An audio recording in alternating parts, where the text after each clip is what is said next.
Are we So live? that's my recipe for making the perfect pie. I'm only going to speak of it once. You'll never hear of it again. Yeah, I wrote it down. I wrote it down. I can't wait. To know. Guys, I've probably mentioned in the past how I'm not a reader. I tend not to read books, generally speaking. Very, very rarely can they sort of hold my attention through to the end. But I'm holding a book in my hands right now, and on the back there's a quote from the author, and it says, "My father always said I would do something big one day. I've got a feeling about you," he told me, after he'd had a few beers. "You're either going to do something very special or you're going to go to prison." And he was right, my old man. I was in prison before my 18th birthday. Can you imagine who wrote this book? Pedro Pascal. Dame Judi Dench. Really? Wow. That's okay. He just went up on my estimation. Could he be a person who once ate a bat? It's this. Ozzy Osbourne. Yeah, oh, right. Yeah. So it's been a rough week. It has been a rough week. Is as hilarious. you can tell by my avatar, I'm a bit of an Aussie fan. This sucked. Nice big chunky book, lots of pictures, lots of tall stories from the late, great Ozzy Osbourne. I thought we'd go straight into it because I knew, Chris, you're a big metal fan, and he was the Prince of Darkness, yeah, but more than that, he was more than just a punchline, wasn't he? More than a reality star. You felt this one pretty big, haven't you? Oh, hell yes. And I do need to clarify something, though. It's no secret that I hate celebrity worship. I find it kind of detestable. I'm more the person that I look at the work, not the artist. But there are some exceptions. In my case, very, very few, like less than 5 exceptions. And these are, people that have had a major impact on me in one way or another in like sort of TV, film. It would be William Shatner and Tom Baker, who were my 2 childhood heroes. But when it comes to music, and for those of you who don't know, I was once a musician.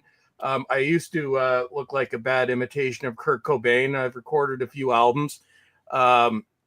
Retired, didn't retire, but kind of left that life behind years ago.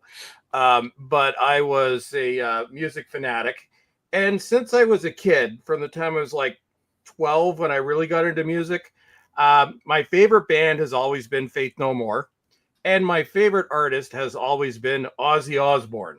From the time a very, very young Bulls Trek, I was just Chris back then and not as angry at life, had an LP, so a record. This is back before record became a hipster trend. This was back when you had a choice of record or cassette tape.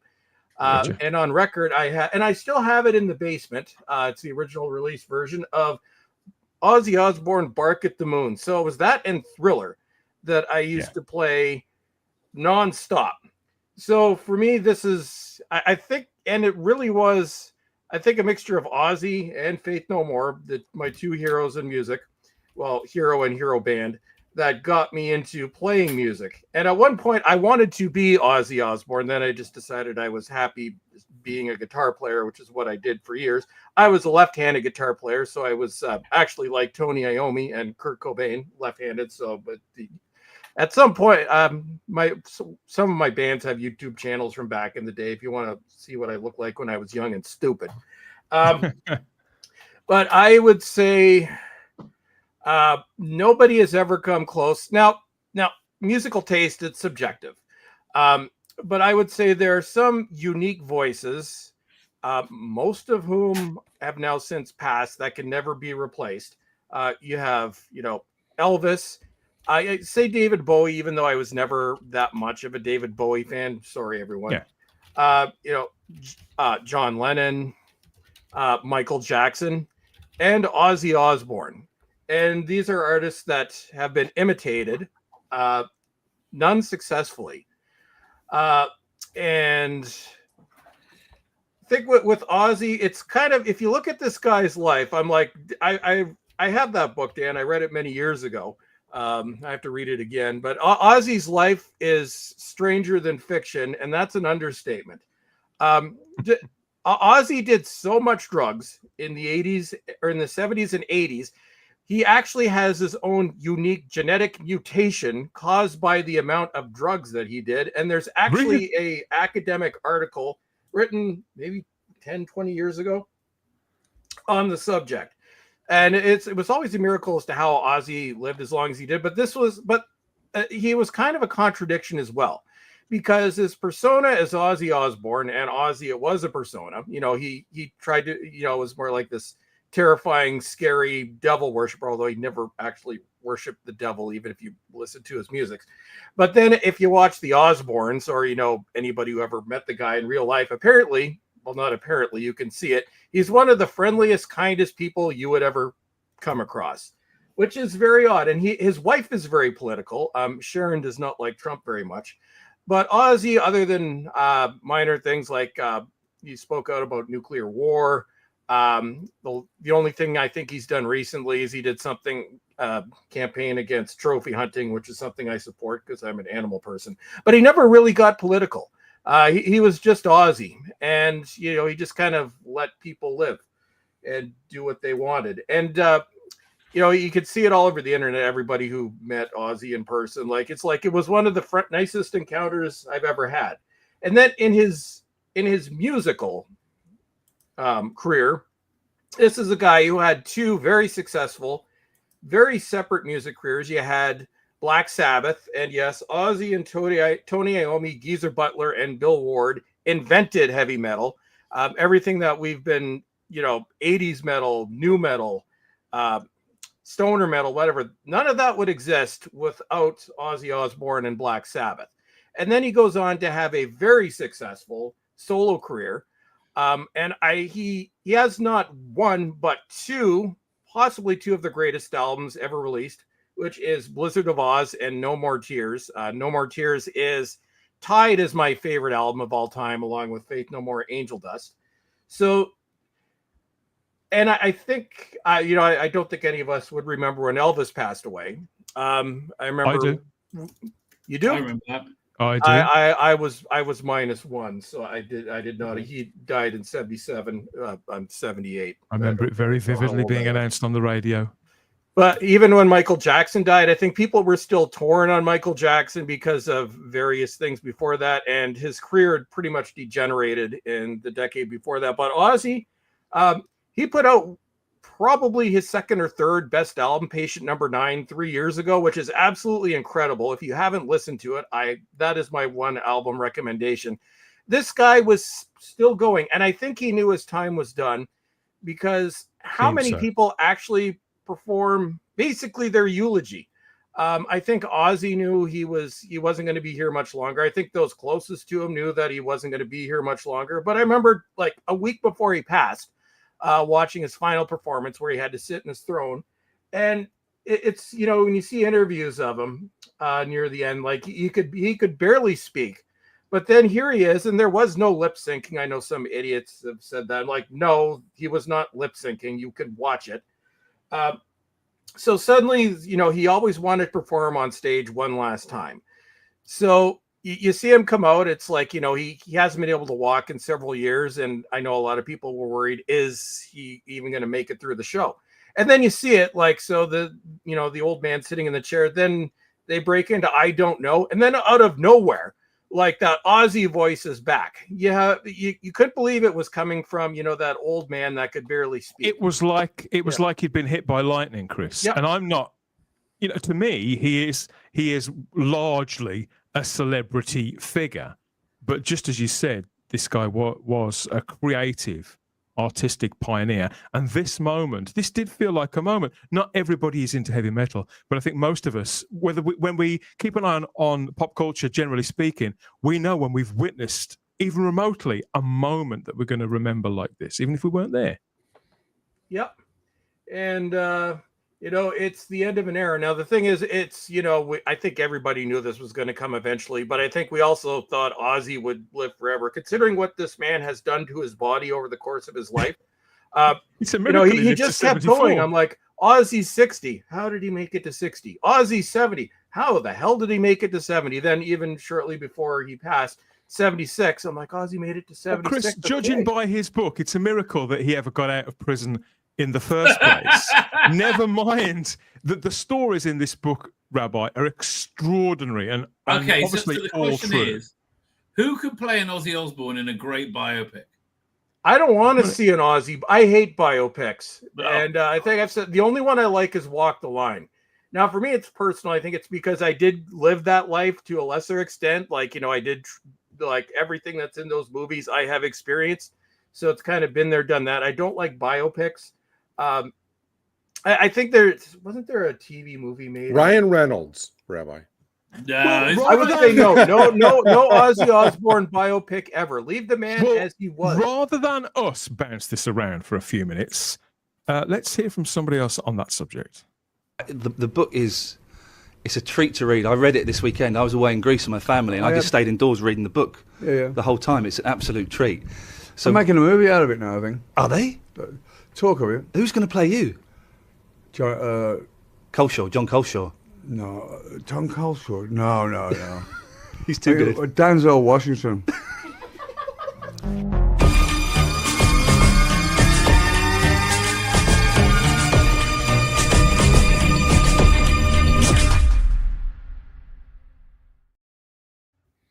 And in case you want to see how stupid people are, they just this week they've tried canceling Ozzy Osbourne for making that comment. Did they? Oh yeah. No one's being cancelled anymore for being. They're trying to cancel it. They're a pathetic remnant of they're gone. They're finished. They're over. They have no power whatsoever. Yeah. By the way, I thought a perfect casting though is a weird one. Harry Enfield. Harry Enfield has a very similar look and sound to when was the last time you saw Harry Enfield? I mean, Harry Enfield from 1985, obviously. That's what I was talking He looks like a little old man now. This was the very first time I ever saw Ozzy Osbourne. My stepbrother was a major heavy metal fan. He auditioned for Black Sabbath when one of them left. One of the many lineup changes they had because he was a heavy metal performer and roadie in the West Midlands, the general Midlands area. The very first time I ever saw Ozzy, he was dressed like this as the werewolf, belting out Bark at the Moon on this 1984 album. And I thought, who is this? Rock stars don't do things like this. Is the kind of stuff that I watch.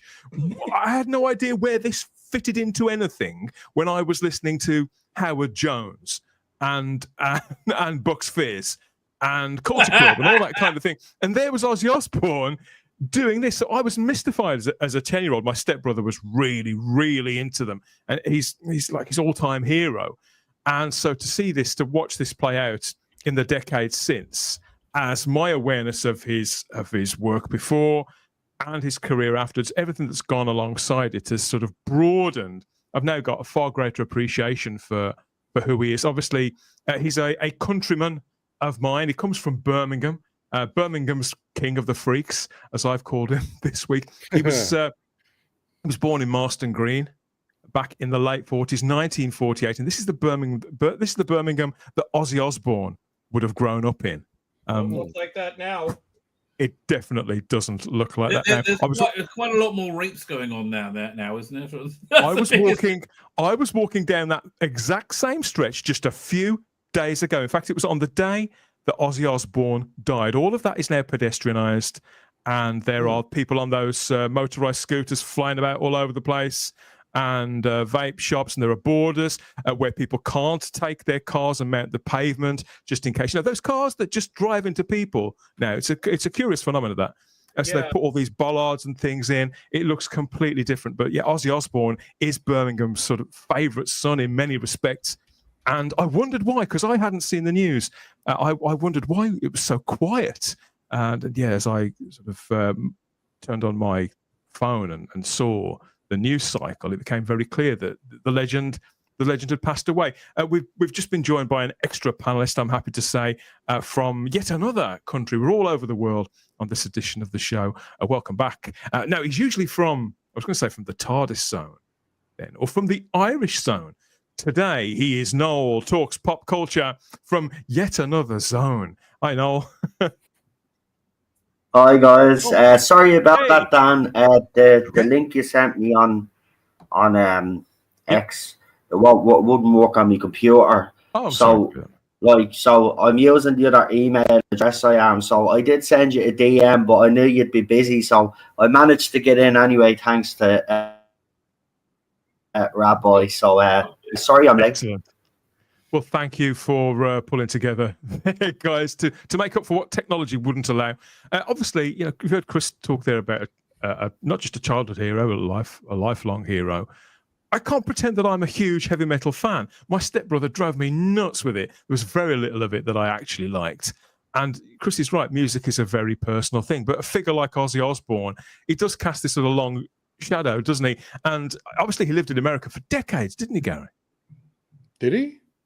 Oh, I've got to confess, like you, I've never, heavy metal is not my genre, but I know that he did that Osbourne's cable show over here for a long time. Yeah, that was huge. Yeah. I mean, I think, look, the difference between Ozzy Osbourne and most other heavy metal people, I think, is Sharon Osbourne's management, which is pretty darn brilliant, right? She put Ozzy in new places and new situations and kept him relevant. Because look, heavy metal isn't something with a universal appeal. I've always thought that people into heavy metal are normally good people pretending to be bad people, whereas you know, the hippies are normally bad people pretending to be good people, right? That seems to be the major difference. But like, yeah, he had a major cultural phenomenon. Again, I wasn't into it. I saw a video of him. I think maybe his last concert, is sitting in a chair saying, you know, I'm in so much pain, the park, whatever. What it was he had, but I wanted to come here one last time. I have so much respect for that, right? I have so much respect for a man who had respect for his audience, had respect for his craft, clearly a loving father and husband. I think there's a lot to like about Ozzy Osbourne. Well, I've been, I was rewatching the Osbournes. I hadn't actually watched it since it first aired, and you can kind of see it, like a lot of celebrities, music, acting, whatever, they really are terrible people. They have no relations with their kids. You know, they have their names or whatever, take care of their kids. You can see on the Osbournes, you know, how genuinely Ozzy loved his kids. Only he had 6. He had 3 from his previous marriage, and him and Sharon, they actually have 3. The oldest daughter, Amy Osbourne, refused to appear in the show. So it was the 2 younger ones, Jack and Kelly. But you could tell, like, and it wasn't fake. Like, this is somebody, family meant everything to him. And one of the things that he would always say is there was 2 versions of him. You know, to everybody else, there was Ozzy, which was a stage performance, but to everybody in his personal life, he's just dad. And he's done a lot of interviews with Jack over the last few years, and he's in his late 30s now.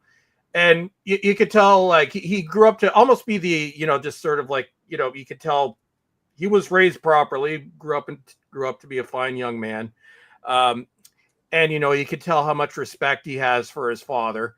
And you can even tell in recent interviews, I'm like, you know, they're still involved. One of the last videos that, I think it's the last video that exists of Ozzy is, I think it was like maybe 1 or 2 days before he passed away. They were all having breakfast, Kelly's there with his daughter, and he's just sitting at the table, and they're like, "Oh, say hi, Pop-Pop." And then he just looks over at his grandson, "Hi," sort of in that Ozzy way. And the funny thing is, Sharon Osbourne is not a likable person. But I don't think you'll ever find somebody who was more of a loyal spouse. And they were married for 43 years. So obviously, even in regular life, let alone celebrity life, that's unheard of. And I wouldn't necessarily say Sharon is not a nice person. They were married. They were married in the early 80s, and she sort of turned around his career, really. Oh, he would have been I dead. understand that she got him that solo deal and the Bark at the Moon stuff. She was responsible for all of that. I think she was the one that encouraged him to go back to Black Sabbath when they eventually did.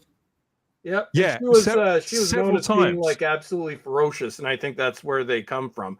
I think it was in like the 3rd or 4th episode of the Osbournes, and they had, you know, their neighbors were yelling insults at them, and one of them apparently said they were going to beat up Ozzy, and Sharon threatened to basically it looked like she was going to rip his face off. But that was how protective she was, though. I'm like. She was protective of her family, but especially protective of Ozzy. Like, you couldn't even, I think even Gene Simmons says, he once caught the wrath of Sharon when he just said something almost jokingly towards Ozzy, which, you know, may have been derogatory. I guess Sharon almost ripped his head off. So it's not so much. I would say she was not a nice person. It's probably a mischaracterization. I'll take that back. If you think that people are agents, that management should be protective of their clients, you bolt that on to how protective spouses feel towards one another when you've got a marriage that works, that you value. It's absolutely going to be the case. My son worked for Sharon Osbourne last year. He said not only was she like the tiniest person that he'd ever seen, she's very small. I think she's in her early 70s as well now. But 72. He said how pleasant that she was, and she was like as interested in what he was doing as she could be, you know. And he found her perfectly pleasant. I loved this TV show. This was where I'd never really heard of the rest of the family.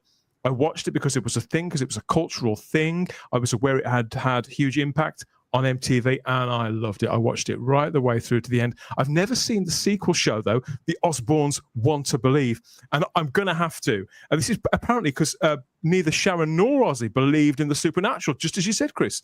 They were Scullies, but Jack spends 2 seasons trying to convince them that the supernatural world exists. That sounds like a lot of fun. Yeah, have you got any thoughts about the passing of Ozzy Osbourne, Noel? Are you a metal fan? No, but I knew of Ozzy. Everybody did. I mean, he's an icon. He's been in movies as well. Remember, Adam Sandler had him in Little Nicky, where he recreates the famous scene of biting the bat. Listen, look, I got to know Ozzy a little bit more, like everybody, I suppose, in Europe, through the Osbournes. I religiously watched that program. I think everybody did. As you said, it was a cultural trendsetter, that show.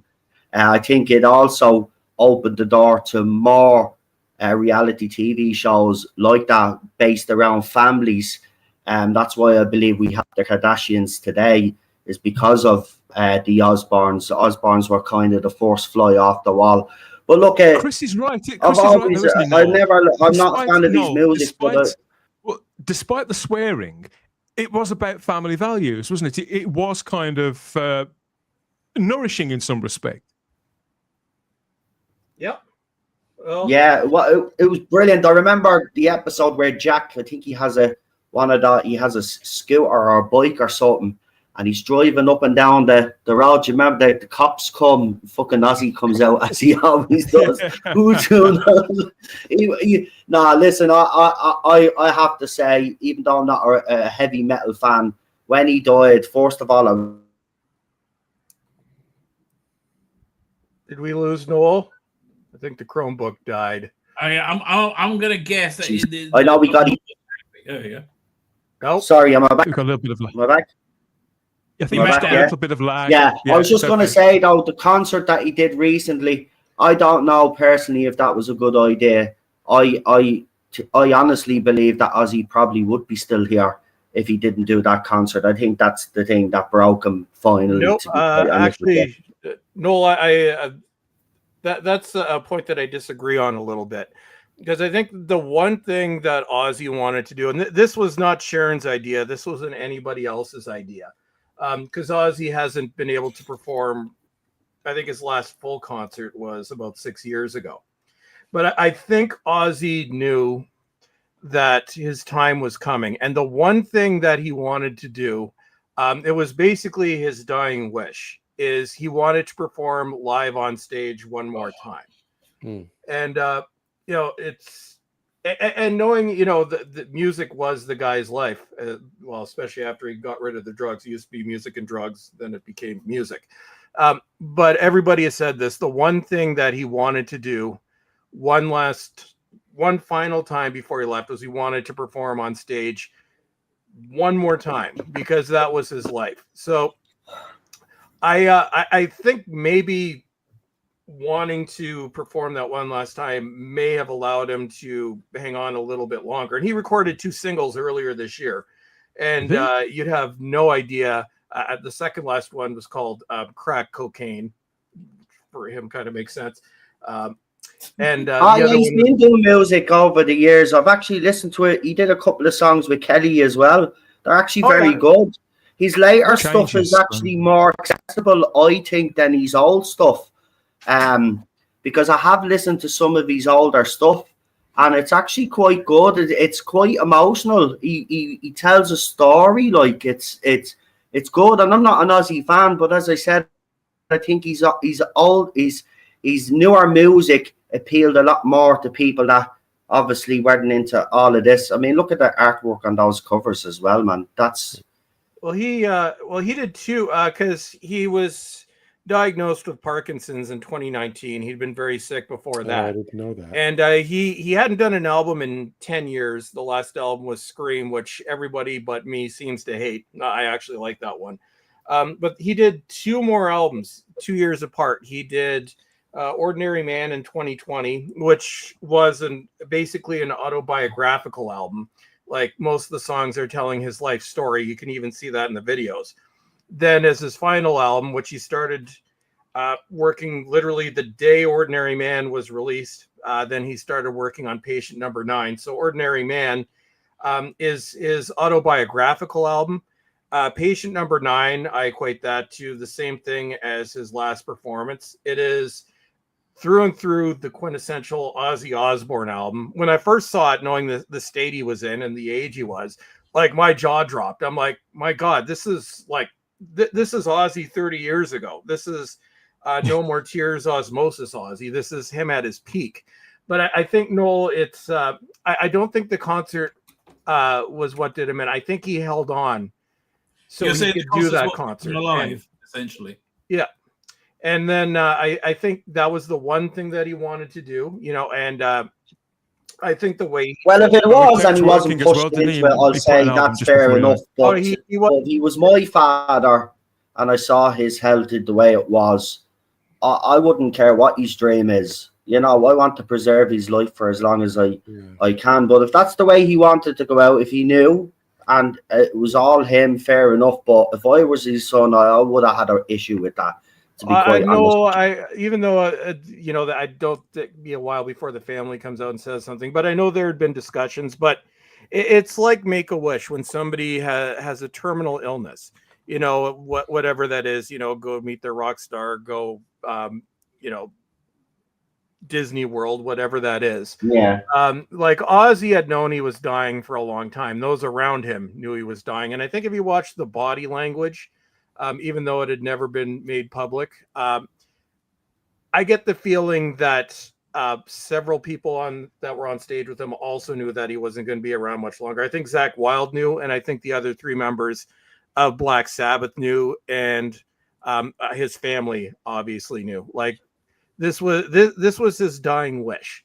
And if you're going to go one way, basically, he went. I suppose the way you want it, and yeah. When you look at it, it's after he'd done this, it's like, okay, I've said goodbye. Half of it was a solo career, half of it was Black Sabbath, back to the beginning. It was in Birmingham where he started, and I think if we know, a lot of us have known older people in our lives that have terminal or just devastating illnesses. And there comes a point, and I've seen it. I know I saw this with one of my grandfathers, where it's like, okay, I've done all that I need to do. There's nothing more that I really need to do in this life. And I think that's what happened right after this show. He did what he wanted to do. He said goodbye. And it's like, my work here is done. So there are a lot worse ways to go out. How many people get to basically perform their own eulogy? Which is essentially what Ozzy did. The concert is going to be released on physical media as a movie, and I would imagine streaming as well. So we're all going to get to see it and to hear. Do you reckon we get an Ozzy Osbourne movie? Oh, we're talking about that before. We were talking about that a moment ago. I think you're going to get another album. Probably will. Well, it's not, but it's not going to be like a Michael Jackson album where he died and then they just took a bunch of random recordings and threw a bunch of crap onto it. Yeah. When he did Patient Number 9, he recorded 2 albums worth of material, and he'd also been working on, since early 2024, he'd been working on what would have probably been his final solo album. So I think we'll probably get one more album from it. As long as the people in charge of this, not a Michael Jackson thing where you have the music industry with, just doing it out of pure greed and just bastardizing it. I'm pretty sure Sharon Osbourne will make sure that it's done properly because you need to as have, I said earlier, she was very protective of Ozzy, and I reckon even in death, she's going to be there. I mean, she threw something over. Do you remember she did that interview with the two BIM? Hello, Noel. Okay. Right now, that she had on her show. She threw something over them. I can't stress right now how much the whole of Birmingham is sort of in, I don't want to say mourning, because they're celebrating the life of Ozzy Osbourne just as he wished. So not only have you got this huge mural, anybody who's ever been to Birmingham will have seen this bridge. I walk past this all the time. And there's this huge mural celebrating the return, the reunion of Black Sabbath there for that final gig, which Ozzy signed just a day or so later. In fact, it's still being finished, that whole mural, and a piece of plastic has now been placed over that and screwed into place so nobody can interfere with Ozzy's signature. And for a little while, because it is literally a few feet away along a pavement from the pub where Black Sabbath performed their very first gig. That's at the Crown. It's been boarded up for years and years and years. And there are continual efforts to redevelop the Crown and the Electric Cinema a few doors down, which is the oldest working cinema in Britain. And as always with the Midlands, there's no appetite from the council to look after this. There's backhanders and all sorts of shit going on to make sure that these landmarks, they want them all bulldozed. Hopefully now, if there's anything else good that can come out of the passing of Ozzy Osbourne, it should be the preservation of this building, and it's a restoration, and hopefully focus as a part of the community where ideally new bands can perform, turn it into a venue, turn it into an art centre, something. It shouldn't be lost to history. This is somewhere just around the corner from that. You saying that the local council are eager to tear it down? Yeah, it's like, why is every politician on pretty much every level in England so incredibly useless and couldn't care less about their constituency? It blows my mind. They can never see further than the ends of their noses or the depths of their own pockets, Rabbi. Yeah, they don't mind erasing history. Politicians, they don't mind pulling down old buildings that mean something. Yeah, I mean, if that building has such a connection to that band, then to me, it's like with the Beatles. Should be preserved. It totally so in fairness, I agree with you on that one. It's absolutely disgraceful. It happens over here in Dublin. Like, they're thinking of actually turning the GPO. As you know, the GPO is huge and is a big thing in Irish politics in the Irish Revolution. This government here wants to turn it into a supermarket. One of the most historic Irish places where the 1916 Rising started, they want to turn it into shops and apartments. Something needs to change. The Crown should be Birmingham's version of the Cavern Club, without a doubt. Honestly, if there was a military coup in England today and like some commander surrounded Parliament with tanks, hell, that would have overwhelming support. Like I've never seen it before. There will be overwhelming support for a military coup right now. There's global politics right now. I don't want to get into it, but global politics right now is a mess. I won't elaborate because you all know my thoughts, but look where I live in the absolute dumpster fire I am. But our rest in peace, Ozzy Osbourne. Mm-hmm. Yes, there will never be another one. And for anybody watching, if you've just watched the Osbournes and have never really listened to Ozzy, check out No More Tears, his 1991 album.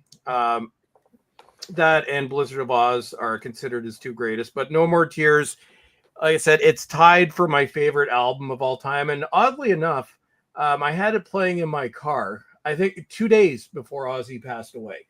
So if you wanted, that's the Everybody Knows Mama, I'm Coming Home. That's one of the songs well, that's on No More Tears. Oddly enough, written by Lemmy for Motorhead. So there's a bit of trivia, if you didn't know. But yeah, so rest in peace, Ozzy. An amazing career, one that will never be matched. A rarity in celebrity culture, somebody who is truly genuine. And yeah, it's sad, man. Yeah. It actually is. Sad. I'm not messing. I actually had a bit. Sad. I was taken aback. I was when I saw the news broke, man. I was like, not fucking Ozzy. That was my first reaction. Not fucking Ozzy. Like, I hate 2025 already, but that just like pissed me off, Ozzy, man. Because I think 2025 has been the best year we've had since 2017. Because he is, as people said, he came across as genuine. He gave zero fucks, like, and I like people like that. And he lived his life as yeah, I mightn't agree with the last concert, right? But he lived his life the way he wanted, as Chris said. And, you know, as I said, he gave zero fucks, and fair play to him. And he will be missed, man. He will be missed. In a little while, we have some more sad news to get to. But that's it for our tribute to Ozzy for now. Obviously, if you've got any memories, if you saw Ozzy or Black Sabbath in concert, remember what was the first Ozzy or Black Sabbath album you ever bought? Let us know in the comments, and post your favorite stories that you've heard of Ozzy Osbourne's legend over the years. You know, some of them could be true. I think maybe on occasion it's best that we don't know 100%. There are lots of different sides to the man, and I think we can sort of appreciate them all from different points in his life. Stop trying to kill your sister. Hi, I'm Ozzy Osbourne. It's good to be back here again. Last year we had a rather bad accident when we did this. I hope one of them doesn't puke over me again this year. Keep on going, folks. Oh, my God.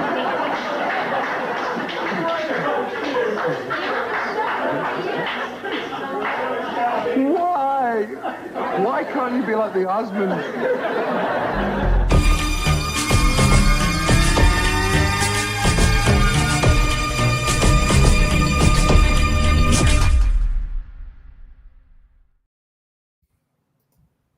Yes, welcome back to the Spacebook Live, everybody. We've been celebrating the life of a hero, lost, gone, but never forgotten on the Spacebook Live. And this is our live stream, our pop culture live stream for Saturday, the 26th of July, 2025.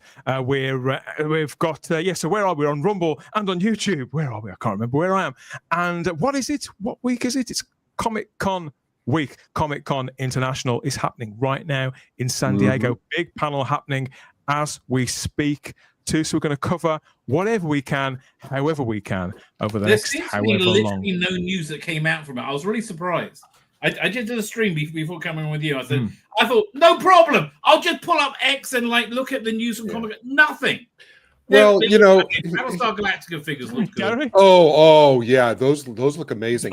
You know, like the only thing I saw, like no trailers, like there's nothing going on. Here's the thing, though. Historically, because I think they have the biggest attendance in terms of like news that's coming out, Saturday and Sunday is usually the big day.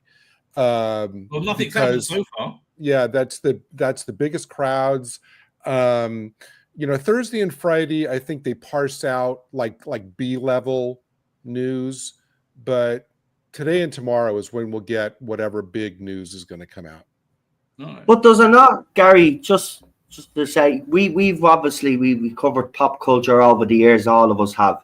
But have you not noticed this year? It just seems to be very low key with all of these Comic-Cons. There doesn't seem to be that excitement that was there, say maybe 3-4 years ago. It's like it's completely dead. Nobody's really interested. That's what I'm getting from it. No, that's because all the major franchises are dead. Yeah, there's nothing to be excited for. They're dead. They're defeated. Right? Again, the episode of South Park that I had on this week was so telling about where the woke segment of culture is now, which is just in disarray, depression, and can't understand what's going on around them.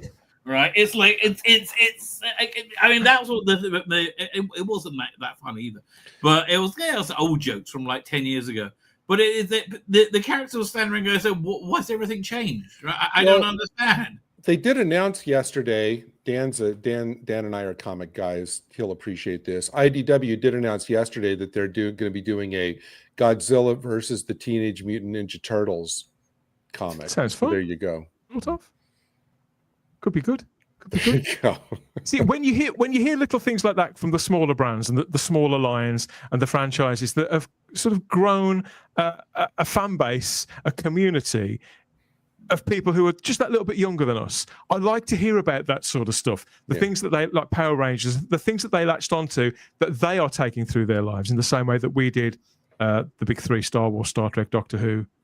I like that, knowing that there's other things coming up that people are refusing to, toys that people are refusing to put down when they become of adult age, you know. Well, but Rabbi was absolutely right. I mean, I saw a few shots of those you know, the figures. I think they're like 259 Rabbi of the original Galactus, and those are gorgeous. Yeah, they were really nice. And I saw in the background there was a Commander Adama from the reboot series. Yeah, almost. Yeah. So it's really? And I saw a couple of X-Men toys. There was a good Sentinel toy which looked like big, and you had like a Wolverine fighting it. I'm like, that'll go for. That looks like, but again, like, you know, all the major franchises, I think, woke is just over, right? And the reason things were so woke is because there was so little talent, and so you filled that with wokeness generally. So now that's been taken away, and I think it's more meritocracy is starting to form. The people are at a loss. Like Star Trek this week, right? Star Trek: Strange New Worlds was not a successful episode in any way, shape, or form. Are we talking the zombie apocalypse episode? This was no. It was there was two things. The zombie one I thought was actually, the zombie part I thought was kind of fun, and they should have made that as episode in of itself. But also they had what's the name? A blood feud against the Doctor for killing this Klingon. But the point was this. The script wasn't terrible, and somehow, even though it's way more women than men, they got that balance back of normalcy. But like at the same time, they do these weird things. Like the woman they cast to play the chief Klingon looked like Doomlord. It looked ridiculous. Yeah, I mean, we do have a Star Trek segment coming up, funnily enough. So we'll get stuck into that. I mean, I like the idea that at Comic-Con that all of these different things are coming through. I like the prospect of something like Galactica. When I look back, I mean, that's been around 45 years, Rabbi, and yet look how it's never really been exploited. I mean, you could say that the Naughty series was definitely for adults, and the original series was very, very short-lived. But look at Firefly; that's been exploited probably more than Galactica. And these sort of icons now, everybody looks back at these with great nostalgia. The episodes get repeated all the time. They get put out on Blu-ray. Maybe the time is right. You know, they've buggered up the big three. Go back to some of these. Yeah, but they're doing their best to fix 2 out of the 3 of them. And Doctor Who is trying as well, but they have no idea what they're doing. That's dead, Rabbi. That one ain't never coming back. It's a race between the 3 of them and James Bond to sign this person, I think, to save everything. I totally agree. Yeah, but you know why there's such a big fuss about her? I'm just going to say it out straight. The only reason why there's a big fuss about Miss Sweeney is because we've had wokey women in movies for the last 10 or 15 years. So a woman comes up and she has a nice rack and a nice ass, and everybody goes crazy. Like, right. Listen, you know what I mean? Like, she's just a woman. I mean, she's a nice looking woman, but Jesus Christ, lads, come on, give it a fucking break. Like, she goes and puts on a pair of jeans and the stock goes up 200%. Is men that fucking bleeding hard? Yes, they are that desperate because we've been shown like fat pigs, like with shaved heads for the last 5 years in black and white, going, "Oh, look at my American Eagle pants. Do you want those?" No, I don't want anything associated with those models whatsoever. You put it on Sydney Sweeney, and in the TV ad, she recreates the Transformers. Was it Megan? What's her name? What was Megan Fox? Megan Fox scene where she's closing the lid of the bonnet of the car, and then she rubs her dirty hands on her jeans over her arm, and I'm like, I support this message. You know what? Put that ad in the theaters. I'll pay $9 to go see it and sit down in the theater and watch it. We've been going against basic human nature for again 7 years. We've been saying chicks have dicks. If you argue with you're a Nazi. Like you say you got to be attracted to either women with penises or fat, ugly women, right? And if you're not, you're a Nazi. No, okay, I'll be a Nazi in that case, right? And like the poor you that had to live through this again. That Zendaya was your wank bag material. What the hell's going on in the world? Right? There is nothing sexy about that girl whatsoever. Sydney Sweeney, I can watch in pretty much anything right now. No, I'm not saying she isn't sexy or she isn't a good-looking woman. What I'm saying is, though, I found funny that as soon as she puts on a pair of those jeans, the stocks did go up by 200%, and I'm like, we said that's how bad it's gone. Yeah. That she can just put on a pair of jeans, look good, and all of a sudden the stocks just go through the roof. That's how bad society and everything's gone, man. The world has gone completely nuts for Sydney Sweeney, and I'm no exception. I think she's absolutely stunning. And people with star quality, I think in all seriousness, it's not just the fact she's got a great pair of tits, although that does help. People with actual star quality and with charm who look like they, not only that they want to be there and they deserve to be there, but they look like they want us to come with them on whichever stories they're going to tell us. That's the impression I get about people such as Sydney Sweeney, Anna de Armas. On the other side, we've got people like Glenn Powell, these new movie stars that are gradually starting to appear. So I've got every faith that if things continue to improve, then entertainment will gradually sort of thaw out, because woke is dead. It's bleeding all over the place, all over the world. And we'll cover as much as we can, of course, here on the Spacebook Live YouTube and Rumble. I've got some comments in the live chat. Sydney Sweeney appreciates us all. Who's here? Who's got what to say? I saw those ads today. Says garbage. So never going to be a bad day. Is it never going to be a bad day? Stephen Braddock's just. Are you going to buy a pair of the jeans? Are you going to buy a pair of the jeans? Let me know, will you? Fuck's sake, lads, man! It's got crazy. Lothoth says she's an 8 out of 10. The jeans will not, in any way, shape, or form, get involved in my masturbatory fantasies of Sydney Sweeney. Right? No, I don't care about the jeans. I like the changing culture. The changing culture is a very good. There you go. It's a very good thing. You can see it though. I will agree with you on that. You can see that it is shifting now. Even companies as well. When it came to Pride, not many companies, not all the companies that used to do it. We're promoting Pride. We're promoting Pride this year. So you can actually see there is a pushback happening. It's just had to take 7, 8 fucking years to happen, lads. Like, but the ship is turning around. I think the woman, the female Silver Surfer, is like the last gasp of Marvel wokeness. But Dan, I just shared with you, if you want to put it up, the American Eagle. This is their 2020 campaign. This processional troglodytes, right? So this is the same company. That have had this real voices. Uptick. No, I don't want real voices. I mean, this is like anti-Viagra. So for people who don't, Rabbi wants the fantasy. Okay, for people who don't know, American Eagle, it's the same company. Is that what you're telling me? That have had this big hit that Noel was describing with Sydney Sweeney. These were the people that were advertising for them up until recently? Yes. Okay. Wow. I've not seen this before. All I did was type in American Eagle 2022 ad. Right. Well, no wonder the stocks went up 200%. The people in this photo were that's the staff of the American Eagle DEI department. Which had just been fired. By the way, DEI gone from Star Trek. Thanks to the Trumpster. The only movie I'm really looking forward to seeing now is her Barbarella movie. That's the only one I'm looking forward to. Oh, listen, the new Predator movie, I watched Prey yesterday. Freaking awesome. I had no idea it would be so good. Really so the new Predator movies by those people.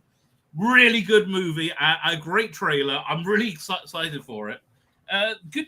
I just think good times coming. The Alien show's probably going to be good. There's a lot. I'm actually looking for. I saw another trailer for that Alien show that Dan. The last time I was on, Dan, do you remember Dan? We were covering it, and I have to say, the more I hear about it, the more I see about this Alien show, because we were talking about would it be the same old shy, or will they do something actually interesting? This looks very interesting. This is piquing my interest every time they mention something. So I'm actually looking forward to this Alien show. I'm gonna watch it. They are doing some amazing promotion for that show at San Diego this week. Find some of the promo pictures where, you know, the ad is like splayed on the entire side of a building. You know, I sent some pictures to Dan the other day, and it's like, wow. It's like, even if you're not an Alien fan, you got to appreciate they have some savvy marketing people on this. We'll be following that show very, very closely here on the Spacebook. I just hope it's good, because we need a good science fiction show, don't we? We've been starved of a decent science fiction show. Like Doctor Who's gone round, Star Trek is round. Science fiction. I mean, there are things here and there, I'm well aware, but I think something that populist with a major franchise, I think we have been a little. I mean, I loved the Prey film when it came out, which I think was 3 or 4 years ago, the Predator Prey film, but because they just put it out as Prey, just that 4-letter word, a great many people didn't know that it was attached to Predator at all. We did a review of it, myself and Ian, as part of the Spacebook Live here. You know, when we did that, nobody else had seen it. Even the panelists that we had. The reason I didn't see it is because it had a female main character, and it was 2022, 2023. I assumed she would be an insufferable girl boss about how white men are bad, right? That's what I assumed. Looking, I'm like, oh, leave me alone. I'm not interested. I like a lot of stuff isn't being looked at anymore because they spent the last 7 years telling us to fuck off. Right? We finally listened. And then Rabbi, and then they shame people for actually listening to them. You're right. Like go you touch said, grass and they say like F off, and it's like when you do what they say, then it's like, oh, you're a racist for leaving. It's like, well, you told me to. We've all done our time in the trenches, haven't we, here over the last 5 or 6 or longer years, some of which is up here on the playlists on the Spacebook channel, so you can get some of our recent live streams here up on your screen, a shuffle back for the ones you may have missed. So there was our 50 years of Jaws special from a few weeks ago. There was our last physical media night that we had too, where we talked about the things that we picked up recently and looked ahead to future releases and got some pet peeves out of the way, Chris. That was a lot of fun. And then our last James Bond focused edition too, where we covered the appointment of a brand new director and speculated about where the entire franchise could go next. There'll be lots more of all of that on the Spacebook Live in the autumn, so stick around. Make sure you like this video. It helps a lot more than you think. Subscribe to the channel. We need all the help we can get. This is teeny, tiny channel. Subscribe to the channel and hit the cloister bell to get all the notifications about what we're doing next and when we're doing it, so we can rise. We can all rise perfectly appropriately, obviously.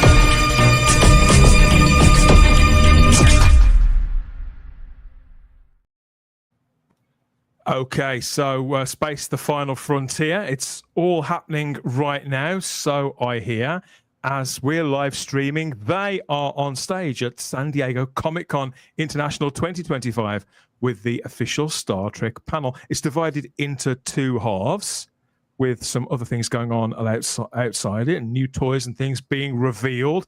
But the greater conversation around Star Trek at the moment seems to be that, and I saw this because I've been paying attention more to domestic politics lately. I've sort of, the stuff going on in other countries is slightly over in my blind spot, so I haven't been paying too much attention to it.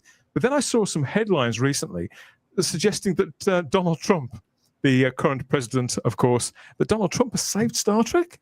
And I thought, well, what's this? How's this come about? And it does seem to be, of course, that's a headline that's there to get you clicking, isn't it? It's full of hyperbole. But the real world sort of drama that's been happening on Star Trek does seem to involve the government to some degree. It's all to do with this buyout, finally, of Paramount Pictures, I understand, which has been in the works for quite a while.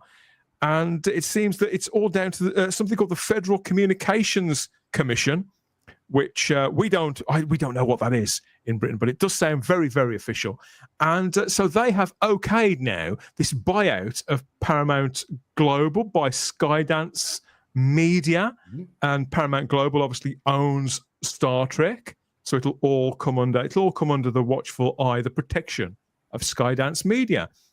Skydance Media are now, again, I was thinking, well, where have I seen that sign? Where have I seen that logo before? Because you see so many logos and things at the start of movies now. I couldn't quite put it together. I thought, oh, it's from there, on there, and there, and there. So this is a big deal. So this is one of the oldest studios in Hollywood being bought up by not something that's not a startup outfit by any stretch of the imagination, but a much younger setup, isn't it, Gary? So have you been keeping up to date with all of this? Because it seems that this deal's been cooking for a while, and it's not actually been properly finalised yet. It's apparently it's all over, bar the ticking of a couple of boxes to sign at the bottom of a few papers. Well, yeah, the FCC giving them the thumbs up was the last big hurdle they need to cross for this. And the thing about the FCC is basically what they needed to do. They needed to basically ensure that the studios, like the news divisions, like the CBS News division stuff, that they will still continue to serve the public trust. That's really what the FCC's remit is for. Is it similar in Britain to something we've got called the Monopolies Board, Monopolies Commission, to make sure that the FCC, I believe, deals much more directly with communications, with like television, radio. Right. They have to make sure that there's no bias, which of course there has been. Thus the pledges from the Skydance people that there's not going to be any of that anymore. But the FCC basically says, look, if we okay this merger, will the public trust, the public interest be served in that there won't be a monopoly, there won't be there will still be giving everybody a voice. It will be diversity, not discrimination disguised as diversity like we've had for the last few years, but actual diversity in voices. And just to make sure that the public trust, capital P, capital T, is still served. That's what the FCC's prime interest is. And clearly they saw that was going to be the case.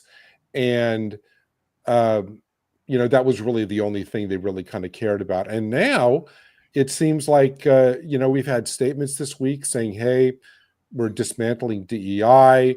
Skydance is making sure that all of their productions and the news divisions and stuff they're going to handle now will actually be representative and serve the actual. Gary, is that where Donald Trump comes in? Is that where the current administration comes in line with expectations from them? 100%. Or is it simply that they've recognized, or have they recognized some of what the rabbi was talking about earlier on? It's opposed from above. Yeah. But also the financial reality is that you just look again. You can't make woke without burning money, and you can't burn money on any publicly traded business. You got to get. Paramount is in debt, aren't they? They're in a lot of debt. Paramount, so they need this. Yeah, well, that's why they're up for sale, right? Well, this settling of this recent settling of the lawsuit, that $8 billion Trump's lawsuit against CBS News.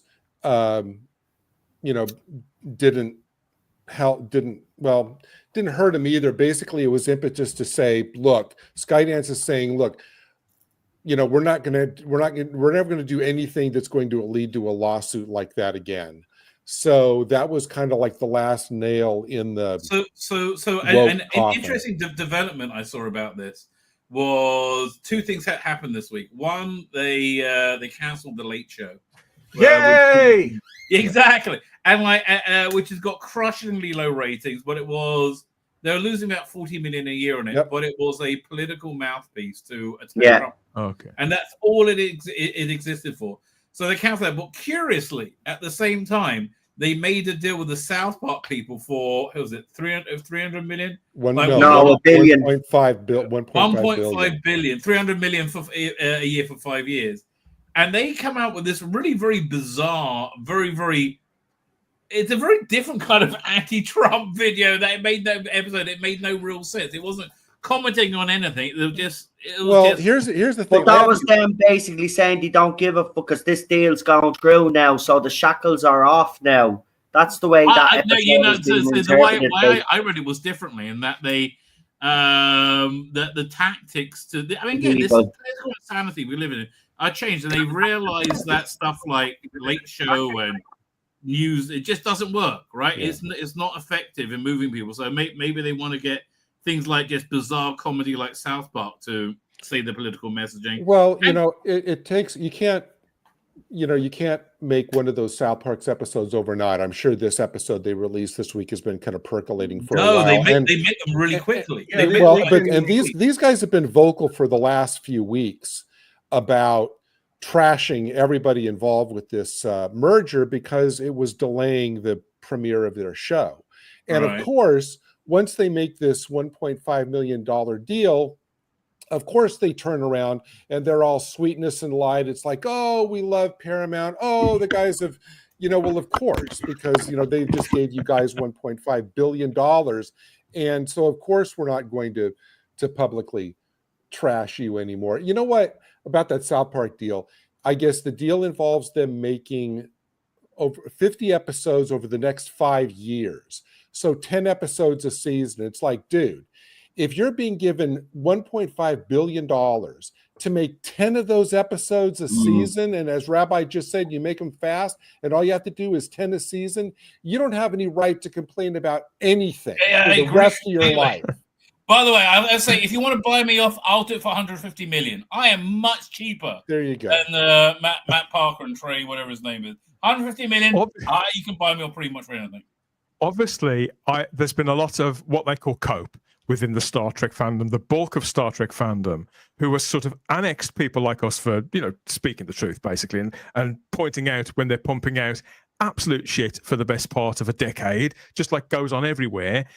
So the rest of the fandom has been pretending that they like multiple seasons and series produced under the present production deal with Bad Robot under Alex Kurtzman, haven't they, for years and years and years. And it's only now you're starting to see some of the Star Trek fans who've become so tired of keeping up that pretense. They've admitted that they didn't watch Discovery right through to the end. They never liked this, didn't like that. I don't know whether that was that final insult of Section 31 that broke everybody, or simply the passage of time. Skydance does seem to just have everybody excited, and I think it could be to some extent down to how well they've expanded the Mission Impossible franchise. Multiple films with that Skydance logo at the beginning. That's certainly where I've seen it the most. Mm-hmm. And something that's been around for 30 years now with the same lead actor that actually has built in momentum. People aren't sick of these films, and that's probably down to the management of Skydance. So if they could do similar for Star Trek, whether it's on the big screen or on the small screen, you can see it's going to get people excited. Even the people who claim that there's nothing wrong with modern Star Trek, they're not going to be able to hide their interest in such good news as this could potentially be. I mean, any change of management after all these years of Alex Kurtzman clearly climbing the ladder with no real interest in Star Trek, he has to go. I mean, it does seem that he lost interest in the bulk of it a fair while ago, but he's still there. That man needs to be gone. Bad Robot needs to be gone. All of them need to be gone. So there's potential, there's huge opportunity for Star Trek, and a clearing of all the decks, which I think that's exciting people to the point they can't pretend anymore. And Dan, I will disagree with you on one thing. I think the Mission Impossible series was successful essentially because of Tom Cruise. Not just because of his star power. I think it's his tenacity. I think him sticking with it at a time where he could have gone and done any one of a number of things. I wasn't saying that. I mean, I agree with that, but I think he was very much the creative vision behind it, right? Yeah.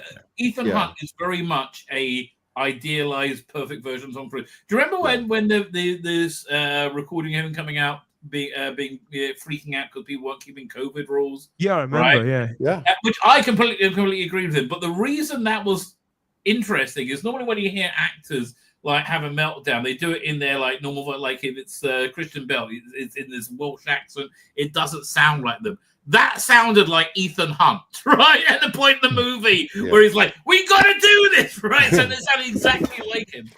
Cruise has had stakes in such as United Artists over the years. I think he had a stake in MGM for a time, and I believe he's involved quite high up in Skydance in various capacities. Skydance do the Transformers movies too, don't they, Dan? Isn't that Skydance? Well, because they were Paramount Pictures, as I understand it. So if they didn't have them before, they've certainly got them now. Yeah. Well, the thing about Skydance with Star Trek is they are not letting the grass grow under this. I mean, as the minute this thing is finalized, apparently I've heard that even as soon as like the beginning of August, they are going to be having meetings with whoever, Kurtzman or whoever, to figure out kind of what's going on. They are eager to right the ship on this, and we are going to be starting to hear a lot of news pretty rapidly, I would say, over the next few weeks, because Skydance is jumping into this very quickly. Because I think that I think Bad Robot's contract is up, I think, August of next year. So they have to get whatever shows they're going to be doing. They just this week wrapped season 4 of Strange New Worlds already. That's already done and filmed. Right, they're doing a 6 episodes. And then they have the 6 episodes of the 5th season. And I guess that I think the second season of Academy is probably going to be starting to film like next month. I would like to point out that Skydance is already involved in the Star Trek franchise. They've done the movies, like the newer movies. Like but they're not going to go back to the Kelvin. But okay, the point is that they didn't own the studio then. They were one of several. Right. They were one of several component parts that were putting the thing together. Exactly. Terminator, Dark Fate. I mean, this is not giving me any.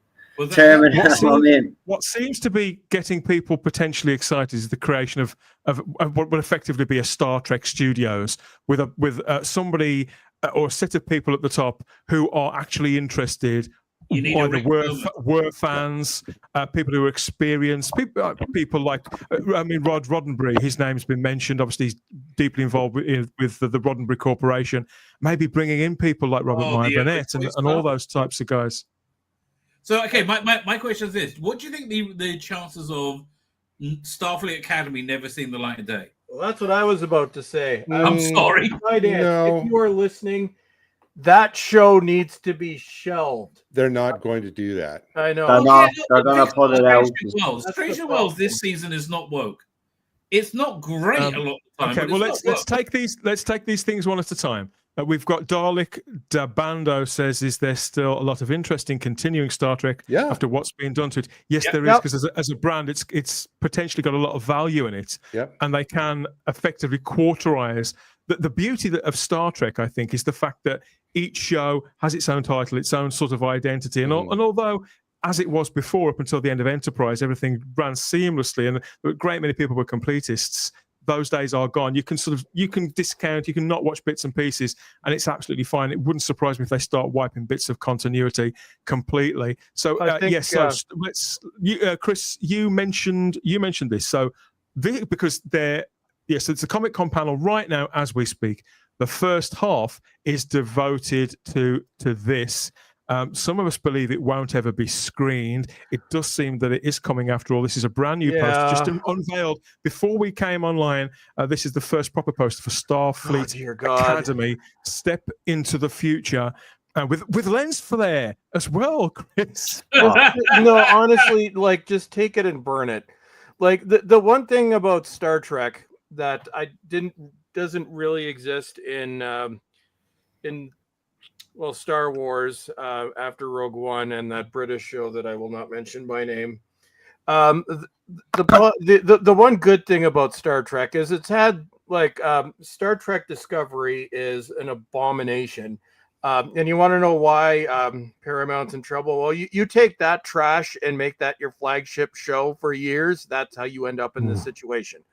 But there has been good parts of Star Trek, like the absolute nadir is Section 31. Just please wipe that from existence. But, you know, you had season 3 of Picard, which made us all hopeful again. Please do something in that direction. But even Strange New Worlds, which is a strange show, it's a mixture of some of the worst we've ever seen, i.e. musical episode and that second episode this season. But it's also had some great Star Trek episodes, like the season premiere, I'm thinking, and several others throughout the first few seasons. So there has been good Star Trek.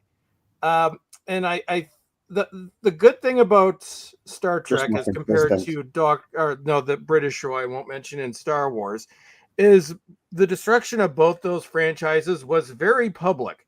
Everybody knows what they did to Star Trek, and everybody knows what they did to that British show.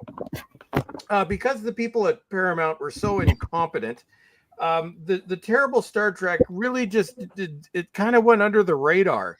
To this day, I'm sure a lot of normies had no idea that Star Trek Discovery was ever a thing, which is good. We need to just take the hard drives that contain it, burn it, just go visit people and steal their Blu-rays and DVDs, throw them in the junk burning pail, and just make it go away. And we'll pretend that never existed.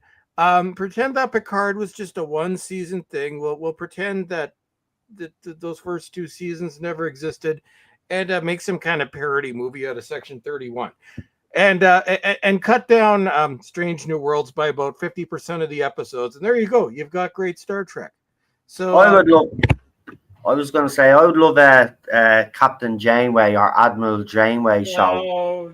No. See, I know being Christopher here because I actually like Voyager and he hates Me too. Voyager. No, I did too. But she's part of that animated series Star Trek Prodigy. Which was very good. Which was very good. I watched it and they cancelled it. It was, and she's complained about it because it was a very good show. And I'd actually, if you want to watch an animation, watch that instead of Lower Decks. That had more heart and more. And I'll tell you, the people that wrote that love Star Trek. I'm not telling you a word of a lie. Go and watch it. It's actually fun. No, it wouldn't. Not going to surprise me that if we haven't heard the last of that. Because I'm thinking that because that was so well received and successful, it's not as costly to mount as a live action show. I would not be surprised if at some point once Skydance starts setting their agenda that show comes back. It's the only thing that this era, if you like, of Star Trek has produced that's been completely original to them, that has managed to find its audience, really. I mean, listening to what you guys have said about this sort of changing of the guard that's going to happen, it does seem that the acceleration of production to get all this stuff in the can before this closes and a new deal takes effect, that does seem to be happening. It's like storm clouds gathering, isn't it?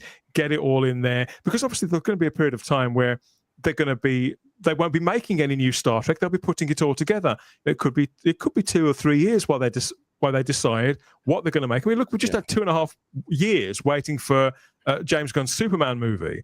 It's likely that there could be a bit of a wait between Star Trek. They're going to have their plans in place on day one. But that would be a good thing. I think that would be a good thing, though, Dan, having the gap, because like everything, a lot of fans are burnt out. I agree completely. Well, but see, that's why they're not going to shelve. That's why they're not just going to Batgirl this show and shelve it, because they need. I think they're going to. I think the one thing that they're going to need to do, the marketing really needs to, if they stick with it and say, okay, we're going to air it, is they need to show people that it's not just the next 2 seasons of Discovery. Yeah. But Starfleet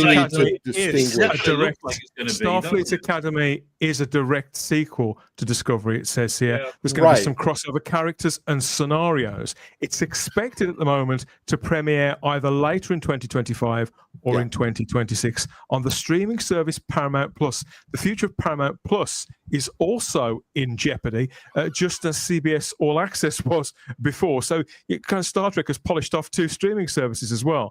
They're going to reveal more about this on the panel that's happening right now. Yeah. But before that, we do have these brand new images up on screen of various cast members and sets and things to give us a flavour of Starfleet Academy.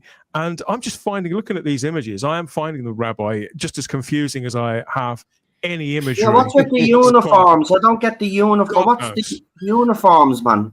Oh, no, Starfleet Academy always has different uniforms, so that's kind of like the whatever iteration that is. Yeah, I mean, they change the uniform every season, don't they? They're back to using tablets and things like that, as opposed to holograms. The sets do look a little bit more Star Trek-y, but there's been hundreds of years. I mean, I lost track of the time with Discovery. I mean, it just got so... Okay, axe her now. She should not be in it. No. Shots like this need to go because it makes it seem like this show's going to be Star Trek 90210. Yeah, I think Gary, the biggest problem is the fact that, from what I can see, this show is going to be a complete hangover from the woke era, and like it's just going to be a train wreck. Here, okay, Skydance. My new recommendation. So if for some reason you hate people and want to inflict this on humanity, here's what you do. So I'm assuming it'll still be called Paramount Plus. So what you need to do is just sneakily sneak it onto that streaming service, and a new category. You'll have a new category. Trash we were forced to put out. Put it under that category so people know this is going to be garbage. But we decided to release it, and then we'll just pretend it never existed. I mean, I had a look at these images ahead of the show, and they are all pretty excruciating. I mean, you expect with a show that's titled Starfleet Academy, it's going to star predominantly younger people. That's fine. I watched plenty of shows like that over the years with younger casts, but this looks nauseating. Do you know what? The visuals are taking the modern Trek, the visuals and the way they do it, the sets, the costumes, it just takes me out. It doesn't feel like Star Trek. It doesn't though. That's my biggest gripe. The thing I liked about season 1 of Strange New Worlds was for the first time it felt like we were getting, particularly that first episode, as Chris mentioned earlier, that first episode is actually some great Trek it is, and the speech and all was indicative of Trek. But this and Discovery, and it just takes me out. It just doesn't seem to fit. Forget about all the wokeness and stuff. It just doesn't seem to fit this scene with what at the we moment know is Star Trek to be. This seems to be, for example, this image just seemed to be their attempt at going at a Dead Poet Society moment, I think, Rabbi. Okay. Again, I'd rather have a finger shoved up my ass, frankly. The two problems I have with these groups of publicity photos that have come out. One is that it looks like a Disney Plus show. Yeah. And second, Trek should be about, as it has been since 1966, going out and finding new life and new civilizations, not sitting there studying and taking classes before you do that. Yeah, wagon train to the stars. So that's why conceptually I've always had a problem with the whole Starfleet Academy idea. Yeah, I've managed to attract a couple of heavier weight actors such as Paul Giamatti here and Holly Hunter's in it. But I do agree with you. I suspect that it'll be episode 2 at the latest before we see a food fight in that recreation. The problem with Starfleet Academy is the same problem with having Billy Piper turn up at the end of Doctor Who. Right? It's just sheer desperation. The Starfleet Academy is just sheer desperation of not knowing what to do. Yeah, it just reeks of it. Some of the kids will get for 30 years. The kids will get drunk on Romulan ale in one episode. Yeah.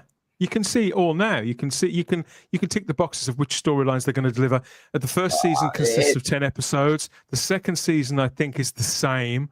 I believe. Did you say, Gary, they filmed both seasons already? They're certainly partway. No, they finished filming this first season, I think, a couple of months ago, and I think that the filming on the second season starts next month.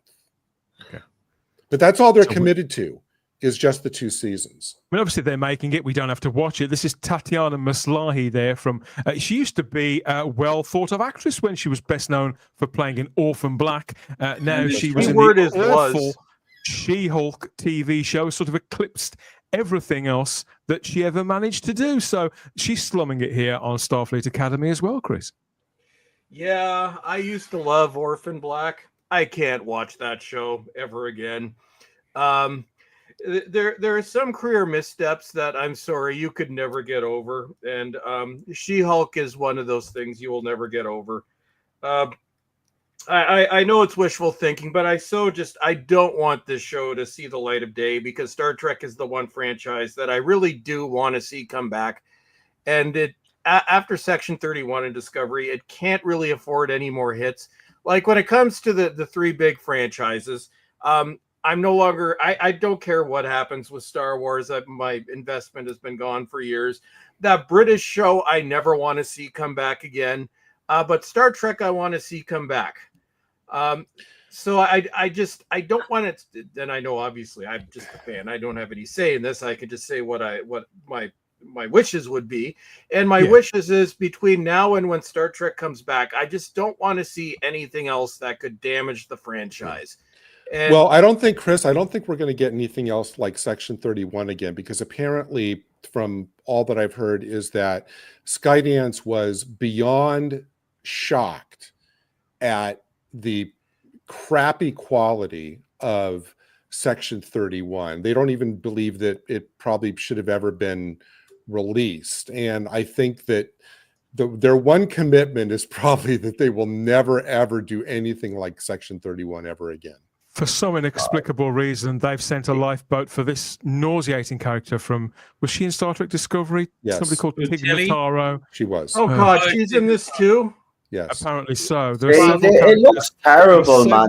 Yeah. There are several characters from earlier Star Trek shows, the long legacy of Star Trek shows that are, they're threatening are going to turn up in this. And she's just the first one in a uniform, which is a mix of the uniforms from Lower Decks and from early Discovery. They just don't know what to do with any of this anymore. The imagery is such a jumble. And this woman is a terrible actress. The imagery is just making us hate it more. There's nothing interesting about any of the images that they're showing us either. It's just people standing around as well. Like there's nothing like something right out of 2019. Like it's horrific. Well, wait. It does. Jim Haddad. It does look like a Jim Haddad. There weren't any female ones. They were genetically engineered. What? Yeah, but they change everything. Yeah, but they change everything now, Rabbi. They don't give a feck about law or canon anymore. Like, and you know what I mean? I'm not trying to stereotype, but I'm being serious. Is this the actress who plays the fugitive doctor? Because it really looks like her. It really does. Probably. Hold on. She is in it. She is in it. Wait, she is in. No, you're making. She is in Starfleet Academy. Okay, that actress I'll check is now. Gina Torres. Well, I can tell you. That actress is Gina Torres, who was in Firefly and Cleopatra 2030. She's been in several genre shows since. Was she also in Voyager? Didn't she play? I don't know. That was you're confusing her with Torres. No, that was B'Elanna Torres. That was actually the character's name. The actress Gina Torres. By the way, Dan, I just got a picture from season 4. Or they released of season of Strange New Worlds. You might want to throw it up as well. That was Roxanne Dawson. Who I've got to stick with this. I can't keep changing. This is. I need to keep this on track, guys. We're all over the place again. It's very difficult for people to follow. This is Robert Picardo, of course. Mm-hmm. You mentioned earlier cast members from earlier shows. This is a prime example. Noel, you're a huge Voyager fan. Could this get you back to watching new Star Trek? Are you curious and seeing what he's doing there? He's playing the Doctor there. They say it's the same character. I love the Doctor. I think the Doctor and Seven of Nine's character development was some of the best character development that we got on the show. Do I want to see the Doctor back? Yeah, but not in this capacity. Not at all. I've no interest in this show, just to let you know. Anyway, I've actually tuned out like Chris. I haven't watched that since the second season of Strange New Worlds, and I gave up after that. Obviously, when I heard about this, I thought it was a terrible idea. I still think it's a terrible idea. And after seeing the photos, I definitely think it's a terrible idea. Bringing back old cast members from old shows, right, is just clickbait. It's just member berries, and it's not going to win me over. I want more substance, right? If you've missed Robert Picardo as the Doctor, Robert Picardo as the Doctor, go watch Prodigy. Well, that's the thing. It. Exactly. That's what they've obviously had a success with that with Kate Mulgrew. And it does seem to be just a cynical, okay, it worked there. Maybe it'll work in live action here. Who else is available? Who else do people like? Whack him in there. I mean, obviously, I'm trying not to judge because I haven't seen it. He may fit in there perfectly. And Robert Picardo always seems like a nice guy. He's very good with the fans, blah, blah, blah, blah, blah. But that's not the point, is it? If he's just been used to sell us on these 10 further terrible stories and an ill-conceived series that's I'm pretty sure his scenes are going to be amazing because he's an amazing actor. So I do think he is an amazing actor. I loved him in Voyager. I'm not messing. People think I joke when I say Voyager is my favourite. I'm not joking. I love that crew. The connection I had with them, watching them, you know, for the 7 years that when the show was originally on. Like, every week I wanted to find out what was happening with them, you know. And the Doctor was one of my favourite characters. He probably will be brilliant in it. But I need more than just bringing back old characters. I need the stories to be good. Like, if the stories are no good, you could bring every single cast member back here, and it wouldn't work because the stories are. In the live chat, we've got several messages there of people who are pleased to see Bob Picardo there. Yeah. In the cast, but it's not going to be. I don't think it's going to. And Skydance needs also Skydance needs to do whatever it takes to get Terry Matalas to do Legacy. Please, oh please! I'm hearing that might be a possibility. I hope they pay him well, says Robert Payne. We've got comments. Yes, this isn't a Doctor Who show, so no Doctor Who comments. It's Gina Yashir, a British stand-up comedian who's playing the Jem Hadar character, says Tony L. Oh, I thought it was Gina Torres from. Looks like I'm wrong. Yeah, I know who you mean. Oh, she's terrible. Why on earth would they have got her? Terrible actress. Never heard of her. Okay, I stand corrected. This whole show just stinks of desperation. To be quite honest with you, it looks awful. The photographs look awful. I will say, though, I'm not going to prejudge. I'm going to wait for the full trailer, the first full trailer. Then I'll kind of... It's hard to tell from still photographs. The trailer, I think, is what will tell the tale. Yeah, I think... No, you're not right. And in fairness, the trailer will tell us, because they're very bad at trailers. They're very bad at trailers, so we'll see. I mean, if it works, look, if it works and it ends up being something, then that's only good news for Star Trek, the brand, isn't it? Let's be honest. If we look at what's been done before, the exceptions of Picard season 3 and Strange New Worlds, the rest has been crap. Crap. That's my song. Crap. It's all crap. Do we know? Are they, Dan? Do we know offhand? They're not doing a trailer this weekend, are they? No, it's too. I don't think there is supposed to be enough time. Trailer. There's supposed to be a trailer premiering at some point. Alex Kurtzman says here about Starfleet Academy. Just to wrap this up, if you're going to do a show about a young generation facing the future, and you want it, as Star Trek does, to be a mirror that holds itself up to the world as it is now, you've got to situate the show in the halcyon days of the Federation. Huh? No, hang on. That's completely wrong. The problem with that comment is that we don't want a show about a young group of people facing the future. No, we want an experienced crew. Our children are facing a lot of challenges right now. and they are our hope for the future. So there's Alex Kurtzman continuing to talk out of his arse until the bitter end. I can't even get through that shit. It makes no sense. What I want you to know what? see is... You know what? Even those clown Dan tell me that this show is going to be a pile of shite. And Alex Kurtzman, whoever hired him, they made the biggest blunder in their career getting that man in to do anything with Star Trek, because the man clearly, when he did Comic-Con a few years back, he said that Star Trek was there to be used as a platform to push his message. And as soon as he said that, he lost every Star Trek fan. It's not there to be used as a platform for your leading personal beliefs and your ideology. It's there to set an example, to make the human race inspired to be something, right? That's the whole point of Star Trek. It gives that message of hope that humans will eventually get to a point where there are no wars, there is no hunger, all of that shit. That's what Star Trek is supposed to be all about. Is the central premise of Star Trek and everything real Star Trek up to and including Enterprise and Strange New Worlds when it gets things right is it poses questions which are related to, current society, but it poses them through science fiction metaphor, and it doesn't necessarily take one side. It actually, like, The Next Generation was great at this, where it would take the ambiguous question and it would look at it from both sides, and more often than not, the show itself doesn't dictate what is right or what is wrong. That's right. It leaves it up to the viewer, whereas you have current everything where it hits you over the head what is right is and what is wrong, and if you don't like it, then you're an artist. But Dan, here's where I want to go with Star Trek.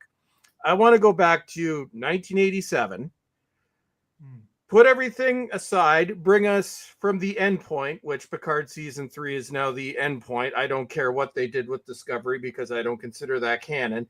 So bring us 50 years. Actually, no, we'll do it. I think it was 78 years between the original series and The Next Generation. So 78 years in the future. The Enterprise again in the future, not like a recycled garbage 20-year-old truck, which was the Enterprise G, which I don't, why would you rename a 20-year-old ship the Enterprise? But that's beside the point. Brand new Enterprise, maiden voyage. Start like with the counter important, but make it a good season. Don't, please, for the love of God, don't repeat TNG season 1. But go back to what Star Trek was in the beginning, what it was in the original series. You're exploring strange new worlds, and obviously in the future will have to be far out. I don't know by that point, Delta or Gamma Quadrant or something. Do a Gamma Quadrant, whatever. But yeah, just make it, episodic. You can have threads running through the series, but episodic, and talented writers can do episodic and make it interesting. Discovery had to be serialized because the writers suck. But go back to basics. Give us a good Star Trek series. Go back to posing those questions again. Have compelling characters that develop. I don't know if anybody developed on Discovery, but with TNG, you did have development. Like Captain Picard changed drastically as a character from the first to the 7th season. They all did. Give us something like that again, or even like the Doctor or 7 of 9, actual character growth, have character moments built in. And what made Star Trek The Next Generation work in season 3 as opposed to the first 2 seasons, you need to do this again. The thing with season 3 is that every episode was based around a character. And that's why it worked, because the stories outgrew from the character, whereas the first 2 seasons, especially the first one, it was random characters being thrown into a situation. No, base it off characters, build it from there, have good stories, have talented people working on it, eject anybody that had anything to do with Discovery, and give us new Star Trek. You do that, and you'll get the fans back. Star Trek Strange New Worlds is airing its 3rd season right now, isn't it, Rabbi? They're about 3 or 4 episodes in. You've been following it quite closely. How Chris measures the progress of a Star Trek show, and it shouldn't matter whether each season is 10 episodes or 20, should it? I think the things that Chris has just described, that mix, that general trajectory of the series, is pretty accurate. I mean, how do you think, as somebody who is watching it week on week, how do you think it's bearing up this year? That's what I think they're managing to do with Strange New Worlds more often than not. And again, the last episode, they just made a couple of really dumb ideas, bad casting choice for the villain, and too many ideas going on. And but it's like even one of the characters I can't stand the most was it Lieutenant Lesbian Latinx. The pilot, right? Who just that's all she is. She's Lieutenant Lesbian Latina. She was in this episode quite heavily. She was very good. I was like, really? Well, that's because they de-Mary Sue'd her. Well, she wasn't really a Mary Sue, but they're building like some kind of, and I think this is to redeem the character. They've done it twice. They're giving her some kind of thing to, give her development, whatever that monster thing is.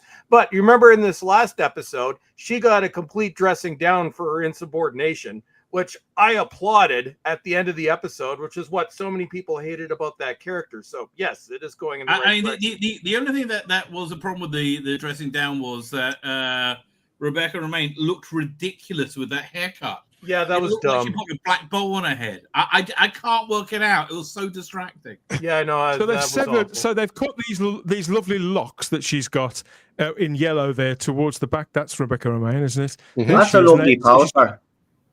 It is beautiful, isn't it? The publicity for this has always been gorgeous. And I noticed that in these recent images, there's no rainbows and things like that. And they've got the captain, the square-jawed, square-shouldered Captain front Pike, and center. And I don't think they would have put this poster out a couple of years ago. So I've noted that. But I'm also thinking about the things that Chris has said and how Rabbi's described it there. And what you were saying about the series there, Gary, you said how they've just wrapped filming season 4, going into that final season 5. And you think this is and then Chris talking about TNG, you think, okay, in the average TNG season, there was between, say, 22 and sometimes more episodes, 22 and 24 episodes. 26 every year except 2. We're now a couple of episodes into the 3rd season of this Strange New Worlds. And so this is halfway. We're halfway through the series, past the halfway mark through the entire thing. And so we've now accumulated as many episodes as would have been roughly in a series of TNG. And so they should have been sort of fine-tuning the characters, getting the balance right. I've never been one who thinks that any Star Trek show needs to be a 25-episode season, a year thing that runs for 7 years. However, it's possible they could have gone from one extreme to the other with this particular franchise, because it seems to me there have been so many teething problems with just in the 2 seasons that I've watched. Things were probably going to really start coming together now, and it doesn't really matter what they do or how the audience respond to it, because everything's written and most of it's all banked up. And so it's like it or lump it. That's that. And this is going to stand as this piece of Star Trek for all eternity, and going completely on their instincts. I've enjoyed the bulk of these episodes that I've seen, and I think it's noticeable that Alex Kurtzman didn't want to make this show, and it's rumored that he is there on the credits in name only, and he's barely involved. Well, good. That's probably why it's as good as it is.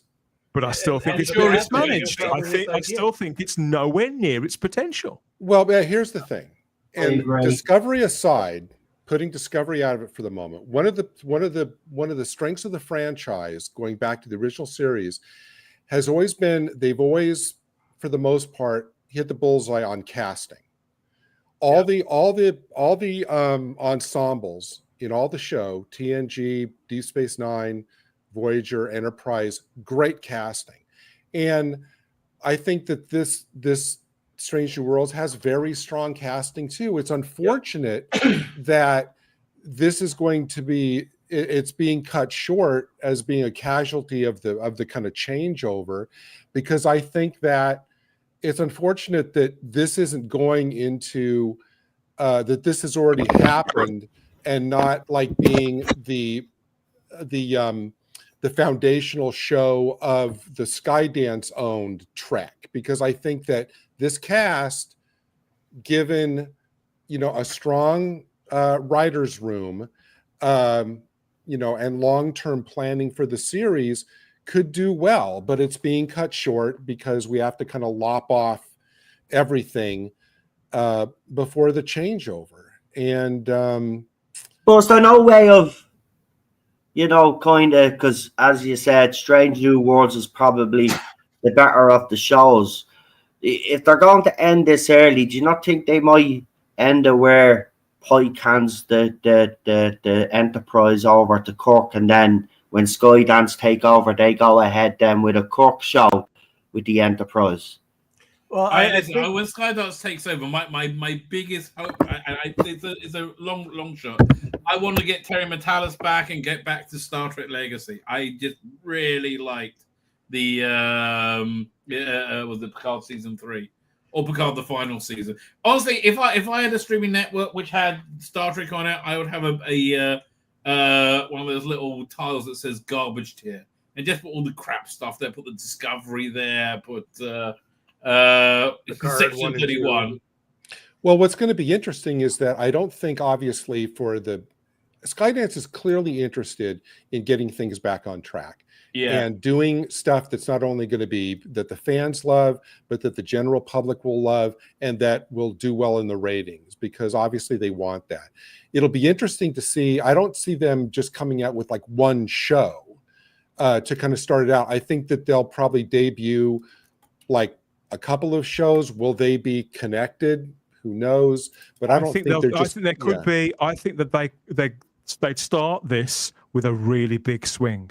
I think the fact that they saw enough value still in Paramount to save it from bankruptcy as being one of the oldest studios in certainly the West. Value. How much they paying if for? If they $8 billion apparently. So if they recognise that, they will absolutely recognise the value in a brand, a nearly 60-year-old brand like Star Trek. It makes no sense not to. Well, it's 8.4 billion, by the way, Rabbi. And bear in mind, next year is the 60th anniversary. So I guarantee they're going to do something for that. That would be the perfect time, even though they may not have enough time to debut a show. The relaunch, that'd be perfect, wouldn't it? We've got a relaunch. We've got a question We've got a question for a lower budget and cranking out more episodes. And we've got a question. We've got some questions here in the live chat, particularly this one from Tony L, who says he speculates they must have enough of a fan base for them to continue this version era of Star Trek, or common sense dictates they would cancel the shows because they're expensive to make. This is territory we've covered quite a lot between us, isn't it? I mean, I can see why Tony would reason that if we were talking about television 10, 15 years ago. But in the face, when everything was captured by wokeism and when slush funds were starting to be dipped into to keep things going, to produce amounts of material where it was inconsequential whether people actually liked them or not, we drifted into territory that certainly we have never seen in our lifetimes watching this stuff. It was all about the message. The big difference between things before, if people didn't watch it, if people didn't watch the shows, they took them off, and anybody involved, they'd either never work again or they'd go, generally speaking, the cream tended to rise to the top. That's not been the case. There's been a massive change in culture across the board in entertainment, Tony. I mean, that's certainly how I feel. What are your thoughts on that, Gary? Well, I mean, the big difference between this and the other big franchise that we don't cover on Saturdays is that that one has effectively kind of poisoned the well, and that's why people see no way forward for it, because of the kind of damage that was done. On this one, they haven't done that. People realize, look, you get rid of the current producers, and there's still life in the franchise. There's still interest in the franchise. It wouldn't take that much comparatively to course correct, which is why I think that there's a lot more optimism for this franchise than some of the other ones. This one, there's no question the patient can be saved on this franchise. It's just they need to stop some of the stuff they're doing now and get rid of. Look at Star Wars. Star Wars is so actively course correcting right now. And I don't think Star Wars can come back. Right? I think it can. I really think it can. I don't think it can come back like it was from the original trilogy, but as a entertaining franchise with great shows I'll be interested in and movies, it totally can. Right, and I think if they concentrate on quality, and trying to deliver what the audience want, which seems to be what they're doing. The Ray move is gone. You know, it's like all the wokeness is really being stripped out of Star Wars. It's weird. I really got back into Star Wars via Andor, which I really, really enjoyed. I watched it 2 times now. And so I wanted to explore more Star Wars. And whenever I do anything from the recent era, I remember there was like a live action, was it Ahsoka and Anakin Skywalker from the Clone Wars? I thought, and there was one of the episodes of Ahsoka. And so like you have to just like fast forward through like chick, green chick, blue chick, green chick. Nobody I care about. Chick. Oh look, there's a bit I like, right? And then do the same thing again. But I think now there's a real genuine movement to turn it around. I mean, I think the Starfighter movie is probably going to be good. I think the Mando movie is probably going to be good, even though it's got Pedro Sonic. No, that for me, that's a deal breaker. But here's what I'll say with Star Trek, what it needs to do. So I know, Gary, you were just talking about this, how it needs to be multiple shows. I think what they need to do, and I think, you know, Strange New Worlds, I think it still has potential, and it would have been interesting to see where that goes, but it's not. They're cutting that off. What they need to do for a complete reset is start with one show, because they do need to win the fans back. They haven't walked away permanently, but they're frustrated. So you need to put all that up. It's like Star Trek The Next Generation in 1987. Just don't completely mess up the first 2 years. Start with one show, put every ounce of creative talent you have into this, get the best casting, get the best writers, producers, directors, whatever. All stops go with that first show. Then maybe 1 or 2 years later, then you start with your second show. But I think to do it right, because Star Trek, most of these shows, Star Wars as well, they are oversaturated at the moment. There was just too many going on at the same time. So you need to go back to just the idea of, you know, Star Trek The Next Generation during its first 5 seasons, even though you still had the movies going on, but on TV, it was the only show. You need to go back. You need to make, you know, Next Generation seasons 3 to 7 type quality, or DS9 seasons 3 to 7 type quality. Give us that. You'll bring people back. Then when you introduce the second show, make sure that's at the same quality. But one show to start with, that's what I would do. See, I agree with Chris there. I think that's where Disney go wrong as well. They oversaturate. But the problem that I think there with that is that Skydance, after they do this deal, like they've just burned as what was it, $8.5 billion on this. They will want to throw out as much content as yeah, possible. but they're gonna want it. I agree with you, Noel, but they're gonna want to do it right, because they realize that whatever, you know, as Dan said, you know, come out and do one thing which swings for the fences. They know they have to absolutely nail that, because just like Amazon's first Bond movie, you're going to have to nail it in order to give confidence that you know, they know what they're doing, or else the fans are going to go away and never. And it has to, and Gary, it has to be recognizable to as broad a possible audience, and so that everybody can see it and can recognize it from a distance. Yeah. So I'd even go so far as to say, whatever they do, to keep it really, really simple, and almost, I mean, no prequels, definitely not. No. Yeah, but whatever they do, they should probably just call it Star Trek, which I know the fans are going to hate.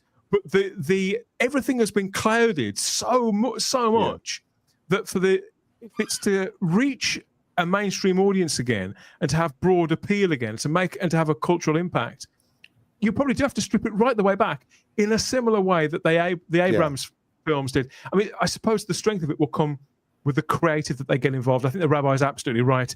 Hopefully Terry Matalas will be wrapped up on the Vision show by then.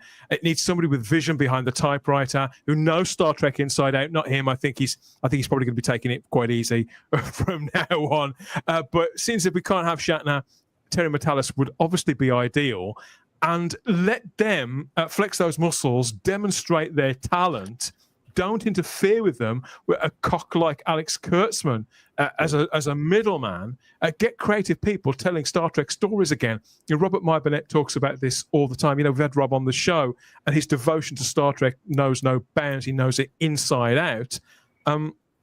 I'd get him involved. I'd get Rod Roddenberry involved. That's a good idea. There are several people who, it's not the fact that they're even sort of award-winning Hugo award-winning writers. They just understand this world, and more to the point, they understand the audience. They know when it worked. Just like Chris was saying, they can identify the places when it worked and why it worked, and similarly when it failed and why it failed. And unless those basics are accepted and acted upon, so it doesn't make those same mistakes again, Star Trek's just going to go round and round in circles, and that can't be what Skydance want. I know it's what none of us want. I would actually leave the post Picard season 3 time frame until Metalis is free.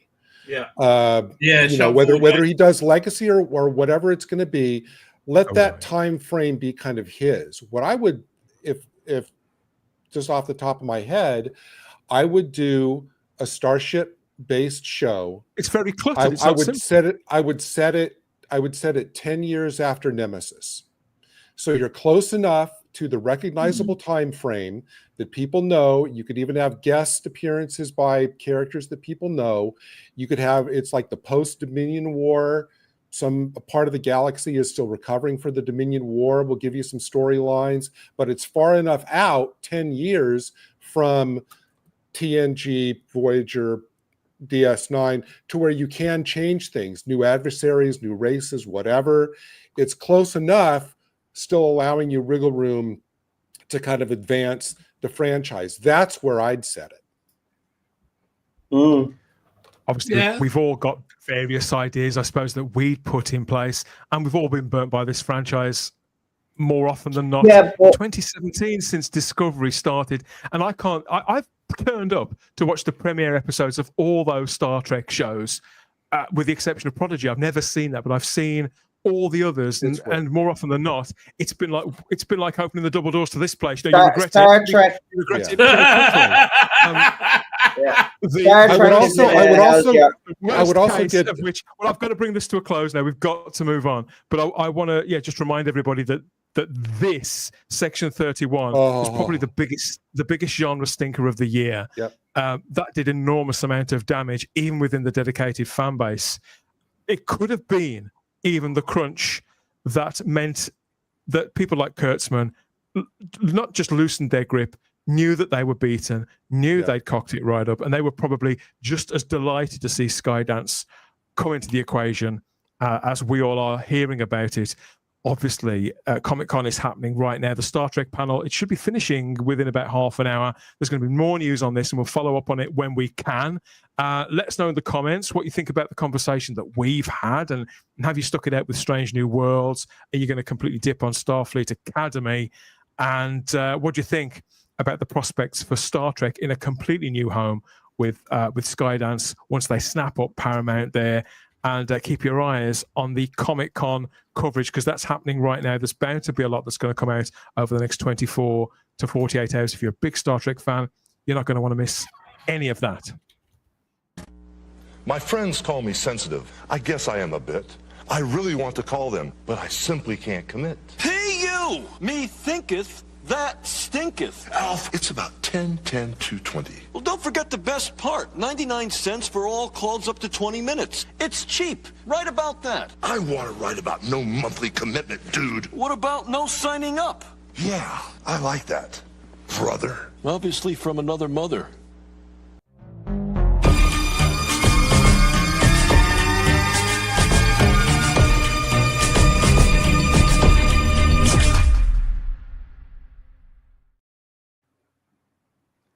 And finally,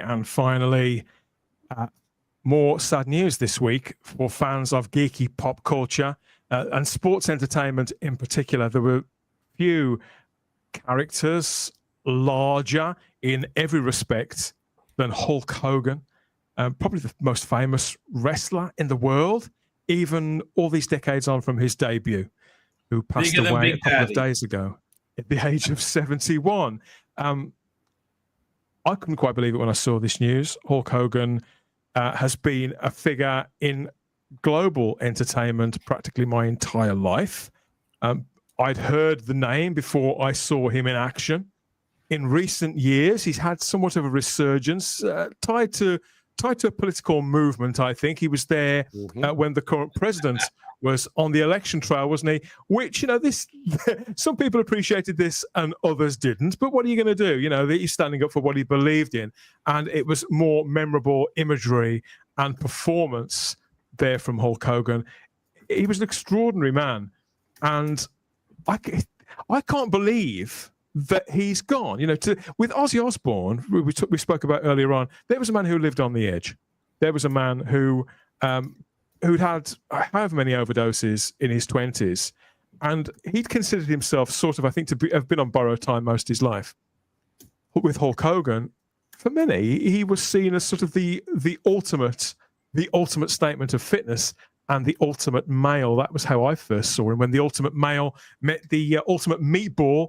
Hulk Hogan, as I originally knew him, was Thunderlips in one of the most important films of my childhood, Rocky III. I had no idea who he was. Then he was Thunderlips, throwing Rocky Balboa around the ring, Rabbi.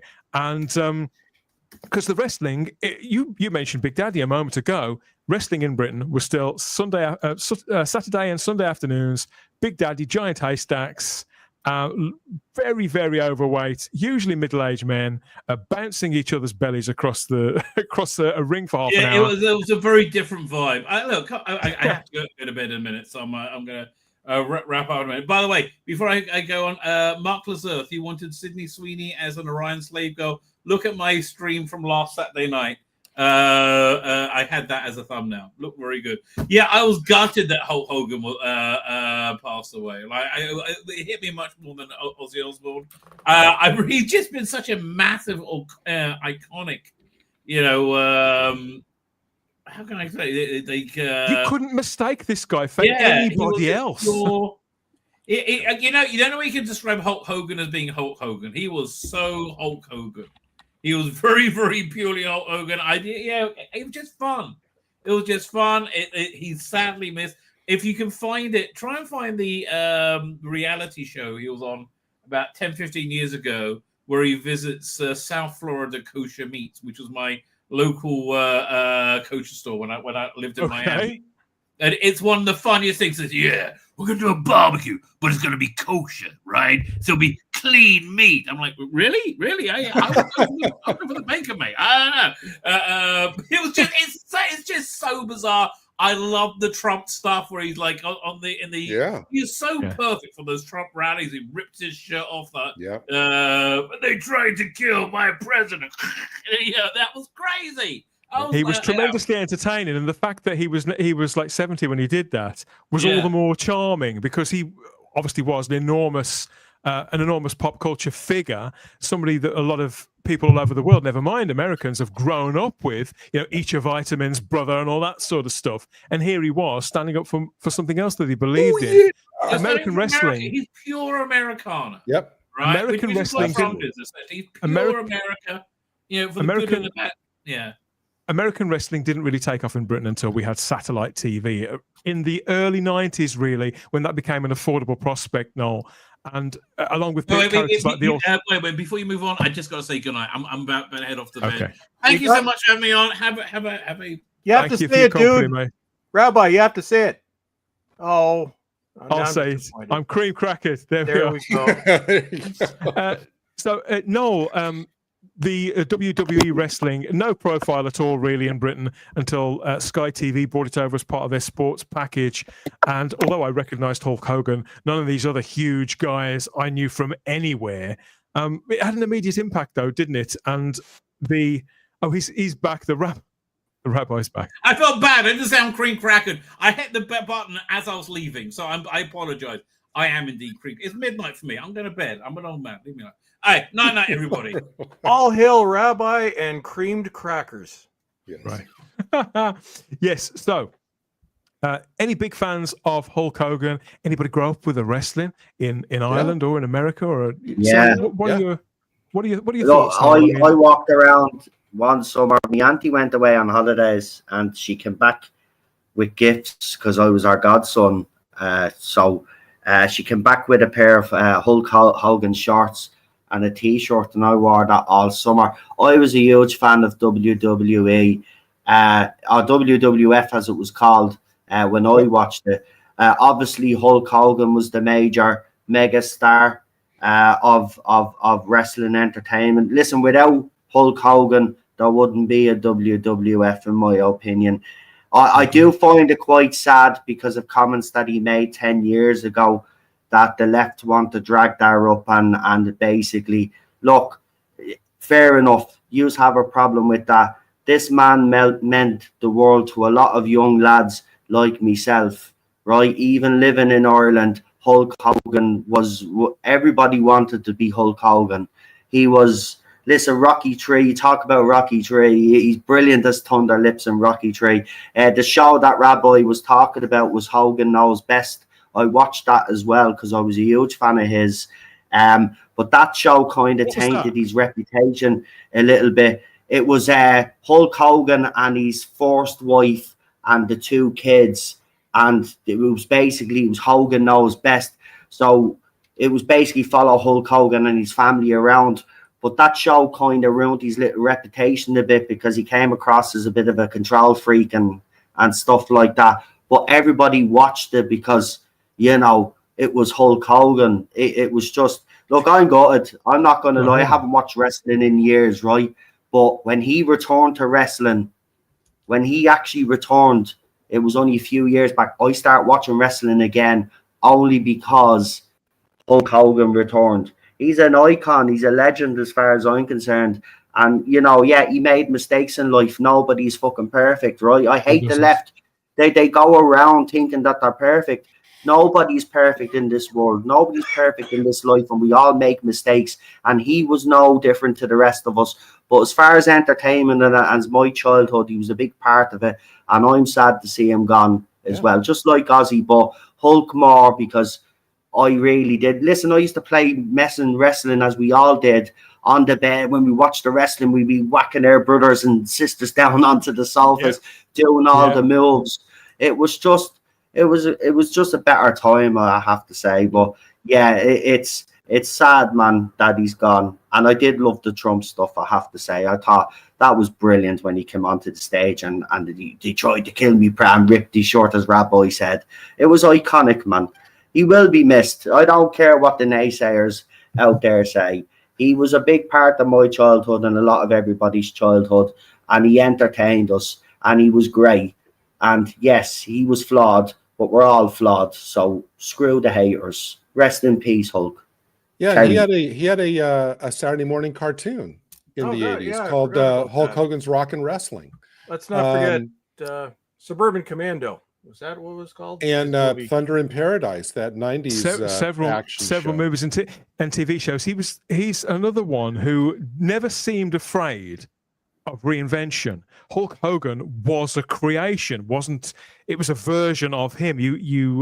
Now I think we're used to seeing both personas of a lot of our entertainers. Yeah. So there is plenty of videos of him as himself. Terry, I can never pronounce his surname. Terry Motala, is that how you pronounce it? So he's a more softly spoken version of the same guy. But he embraced social media, embraced reality television. He reinvented himself in the ring and as an actor several times over. He seemed fearless in that respect. And I think he knew the affection that was out there for him.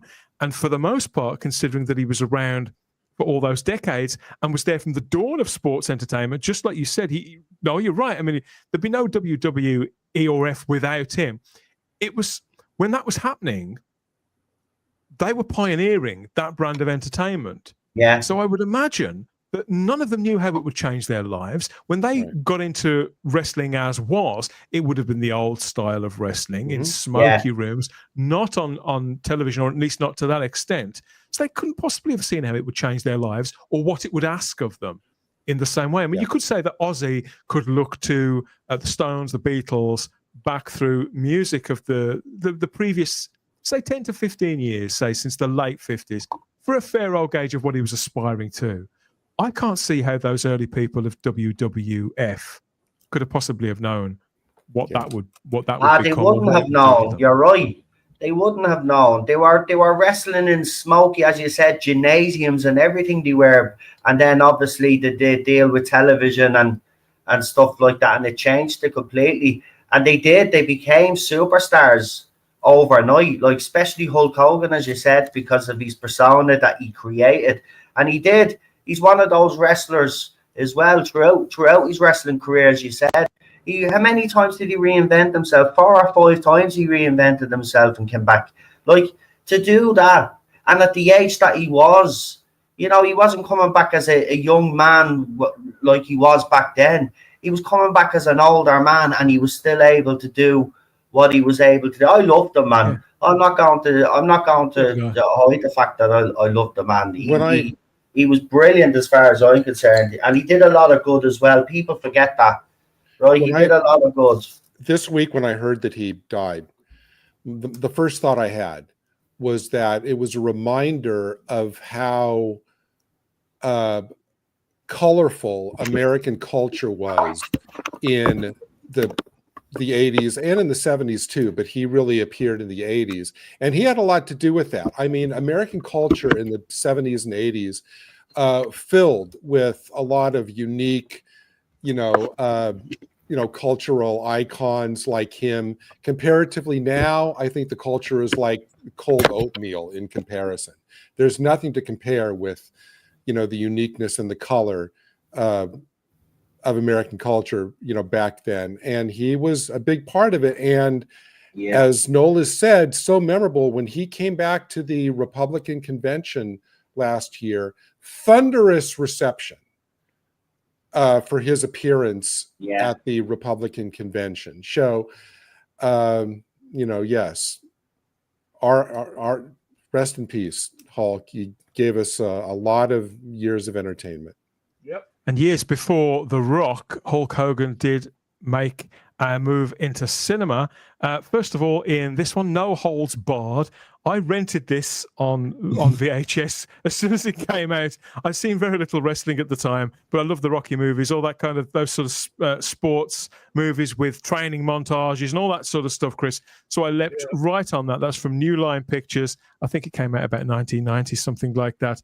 Lots of fun, very silly, and no ring, no ref, no rules. But he handbrake turned pretty quickly. It evolved into such fare as Mr. Nanny a couple of years later. So he started subverting that image probably before Arnold Schwarzenegger did when he did Kindergarten Cop. It was along similar lines, I suppose. Yeah, I forgot about No Holds Barred. Yeah, that was like the biggest thing ever. I think WWF actually put it out under their label, from what I remember. I've got it on DVD, believe it or not. I haven't got his Christmas film, Santa with Muscles. I don't think I've ever even seen this. It's a great poster. That's a blockbuster video movie if I've ever seen one. Terrific. Everything on that is photo. I don't think there's the right heads on anybody's in that picture at all. I'm not even convinced that Hulk Hogan was wearing the Christmas gear when he had the picture taken. This one looks fun as well. The Secret Agent Club. I've never seen this. Never really heard of it. He seems to play dual parts in that, so that's the kind of thing Jean-Claude Van Damme would have done at the time, I suppose. Yeah, like Double Jeopardy. Wow. It's all really goofy fun, but I suppose the most famous of them all is probably Suburban Commando, co-starring Christopher Lloyd and the late Shelley Duvall. Again, this is quite a nice, silly family movie where Hulk Hogan sends himself up deliciously in it. And I don't know, these films are, in many respects, absolute trash, but they know what they are. They seek simply to entertain for everybody in the family. And I can't be mad at any of these films for that. Yeah, do I go back to them very often?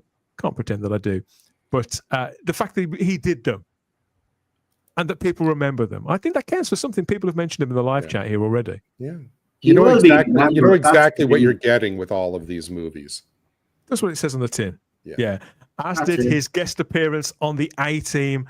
There, you talked about colourful figures. They didn't come more colourful than Mr. T, and a guest appearance on the A-Team. I think Boy George also did that.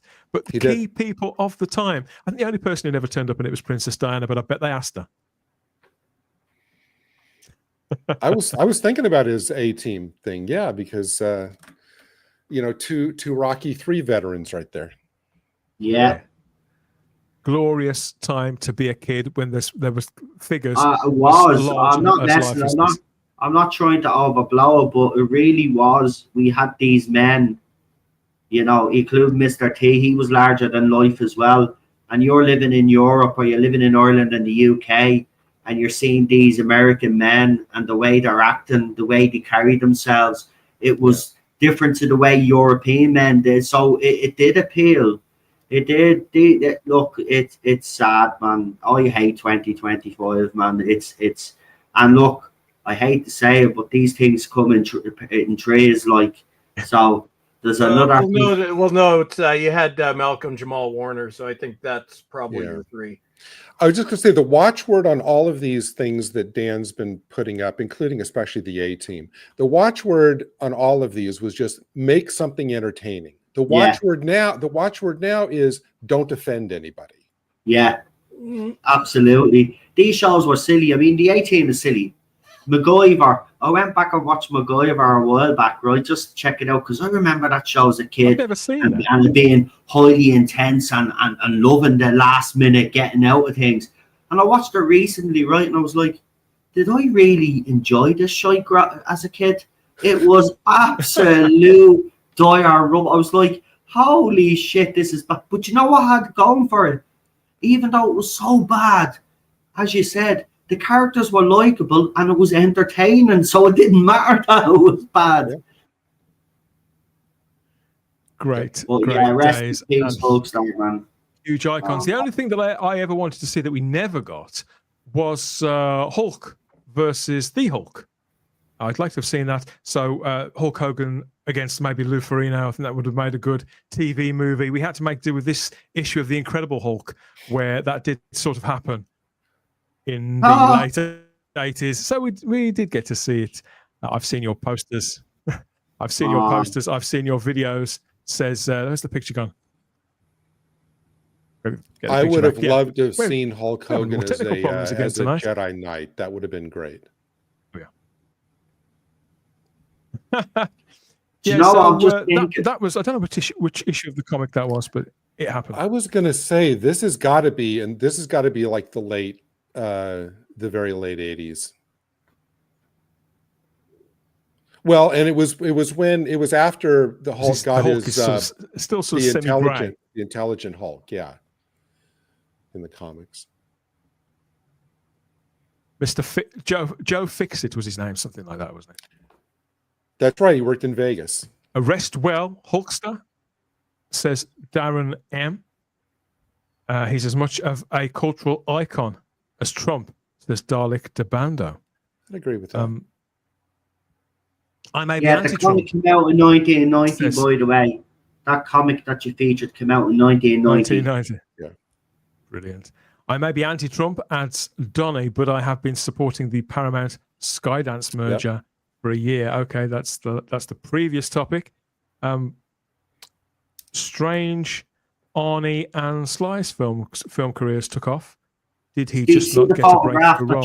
You put up about the Hulk and Ozzy. I was just thinking when you put that photograph up, what a conversation would be like between those two. Yeah, it does make you wonder. I mean, it'd be fascinating, wouldn't it, to see what they talk about? We speculate on these things in the fandom, and I think, well, should we? Because it amuses us, and because it's their screen personas that we know, isn't it? Should we really think like that? What would their families think? I actually think that they'd find it quite amusing that our minds work like that. The guys in particular, because in many respects, these were just aspects of them. They weren't who they really were. And so I don't think they'd mind at all that we have these wild thoughts and fantasy scenarios whereby the Hulkster and the Prince of Darkness may sit down for a drink or two. There, you could be right, but it's to lose both of them in the space of 2 or 3 days. It depends on how you look at your pop culture figures. Obviously, none of us knew these gentlemen. Some of us may have met one or both of them. But it's a very different thing. I think as long as they know that they were loved and appreciated, that's our end of the bargain, isn't it?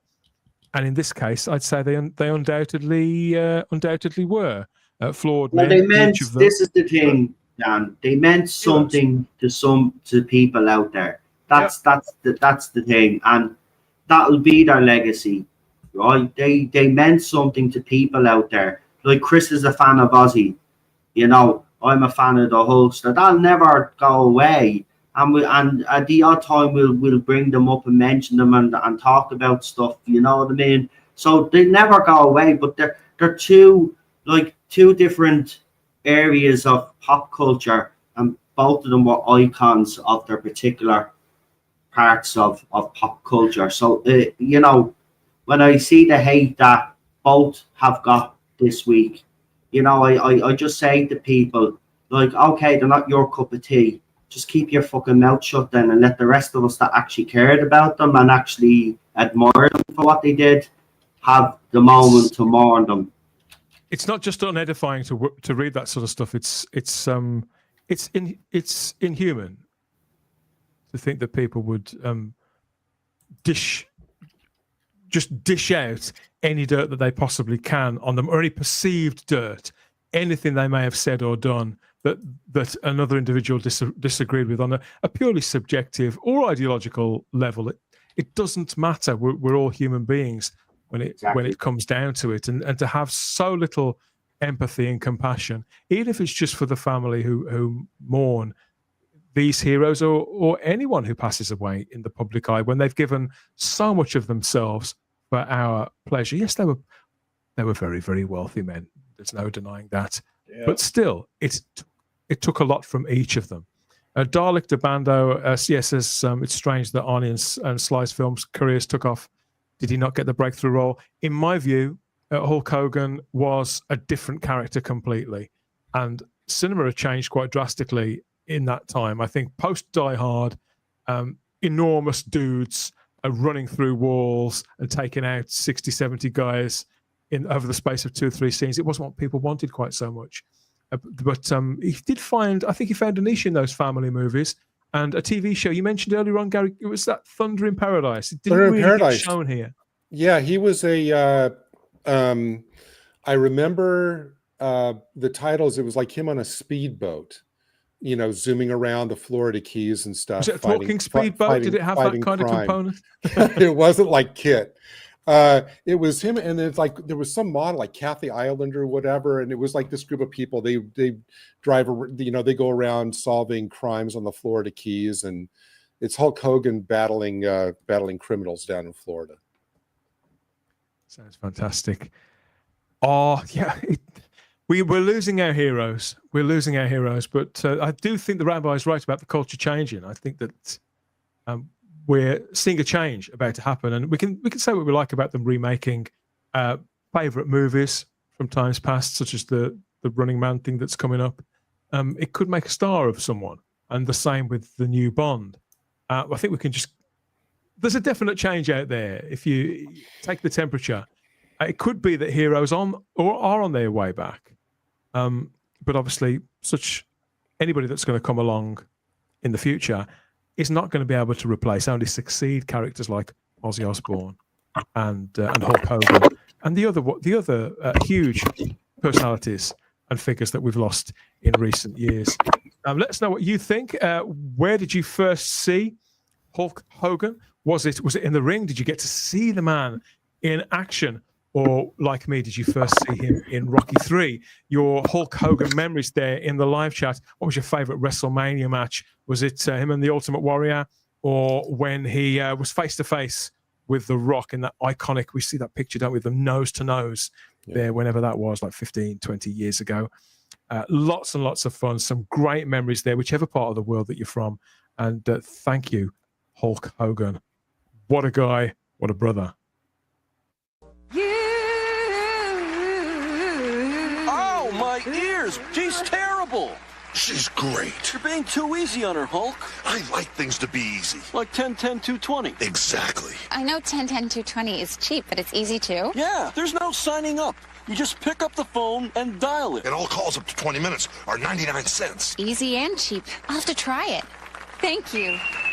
I told you she was great. You should switch to decaf.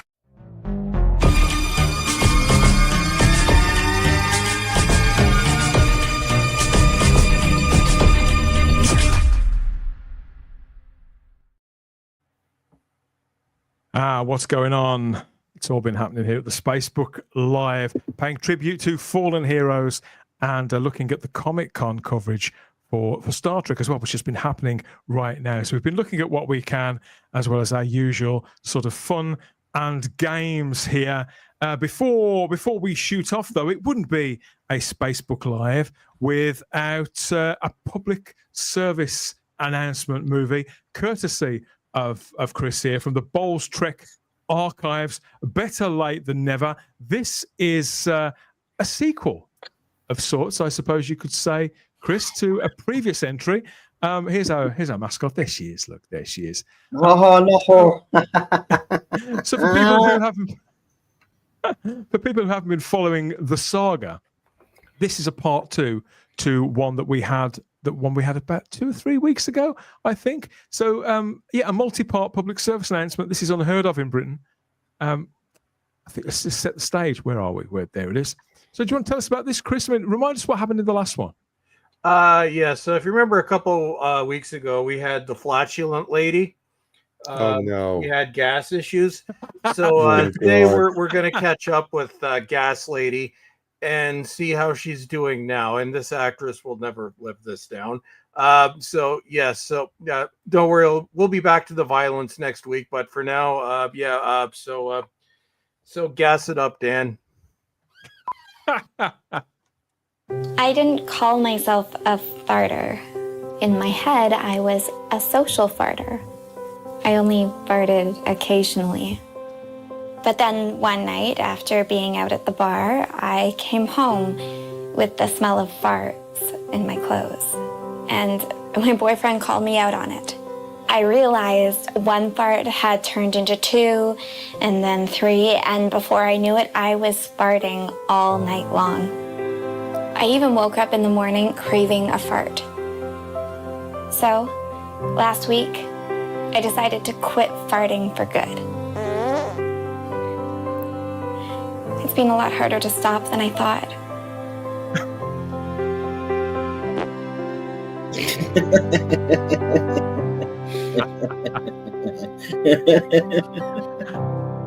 They have ads like that in Ireland, Noel?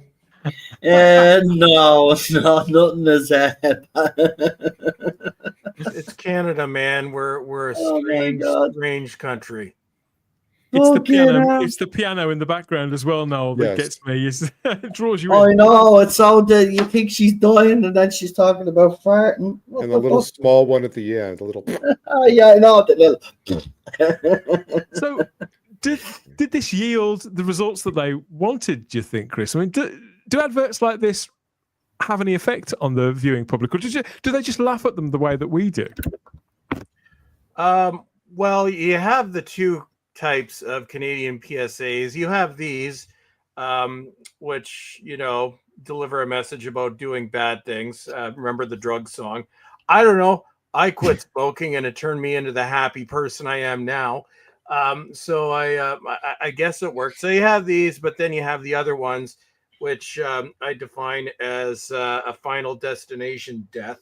And we're going next week. We will be revisiting safety on the construction site, and you'll be cringing for about a week after seeing what I have in store, because but so this is our last appearance from the farting lady. Unfortunately, she only did these 2 commercials. It wasn't a trilogy. No, there could have been, but no trilogy. I would have loved to have seen Hulk Hogan in these ads. Stop farting, brother. That would have been great. I'm surprised. Yeah, I'm surprised she hasn't got another one in the barrel. But I suppose we've got to take what we can get. Just the 2 is absolutely fine. It's hard to pick a favourite. I think this. We talk about doing a dedicated show featuring our favourite of these. Then I think it's going to have to happen at some point. So, are there any farters in the live chat? I think I may have a farting problem myself. Great acting, says Lucy Meow. Chris, you need to arrange to get her she can come on the show. Get her on. Let's get her on. Yeah, let's contact her. She's meant to be on X or something like that. Lord Thoth says, we call it dropping a rose in my family. I love that. Donnie says, Canada, eh? Yeah. She's a keeper, says Darling Tabasco. I love it. And what's Lucy Meow says, I still recommend to watch Forklifter Klaus. So is that a PSA as well? Is that a Hulk Hogan one? Is it? Yeah, it sounds like a video Hulk Hogan movie, doesn't it? I don't know. Man, the good old days. Yeah, they were golden days. Golden television. Having said that, that public service announcement, that didn't look that old. Really, didn't look that old at all. I think these are about 15 years old, roughly. Old enough. Yeah. I think from the early 2010s. I know they both of the gassy lady ones used to show up on YouTube ads, so we're looking at probably early 2010s. Just stick her into the gas mains and the gaff, and you won't have to worry about paying any fucking gas bills anymore. There you go. Excellent stuff. That's us wrapped up for another week in Geek. Thank you, everybody, for your company and your comments. We've had some great stuff in the live chat. Thank you very much. It's a German version of this theme, says Lucy Meow. Will we talk about this theme of adverts? I don't know. We will venture into other territories when we have exhausted the Canadian supply. I think there's probably quite a lot to work our way through in the meantime. First of all, my thanks, as ever, to Svi Lebetkin, the rabbi from another planet. You can find him on X and on YouTube, of course, with his own YouTube channel, streaming most days. And when he's not streaming, you can find some videos, packaged moments of his greatest hits and his greatest F-bombs too. So go and get all of those over at what's his channel called? It's Svi Lebetkin, the rabbi from another planet. I think it's all the way through. So go and tap that up and hit him up on X at Lebetkin. Guys, I'm happy to have you back as well. Noel, glad you could make it. You got a new channel that you've launched as well. Do you want to tell people about that? Yeah, so as you know, the TARDIS Zone's kind of boxed me in, and when I do other pop culture on it, it doesn't really, because everybody just expects me to talk Doctor Who all the time, and I'm kind of getting sick and tired of talking about Doctor Who because what's the point of talking about? It's dead. But so I decided, to launch a new channel. So it's Noel Talks Pop Culture. I've already got 28 subscribers or something, so that's not bad.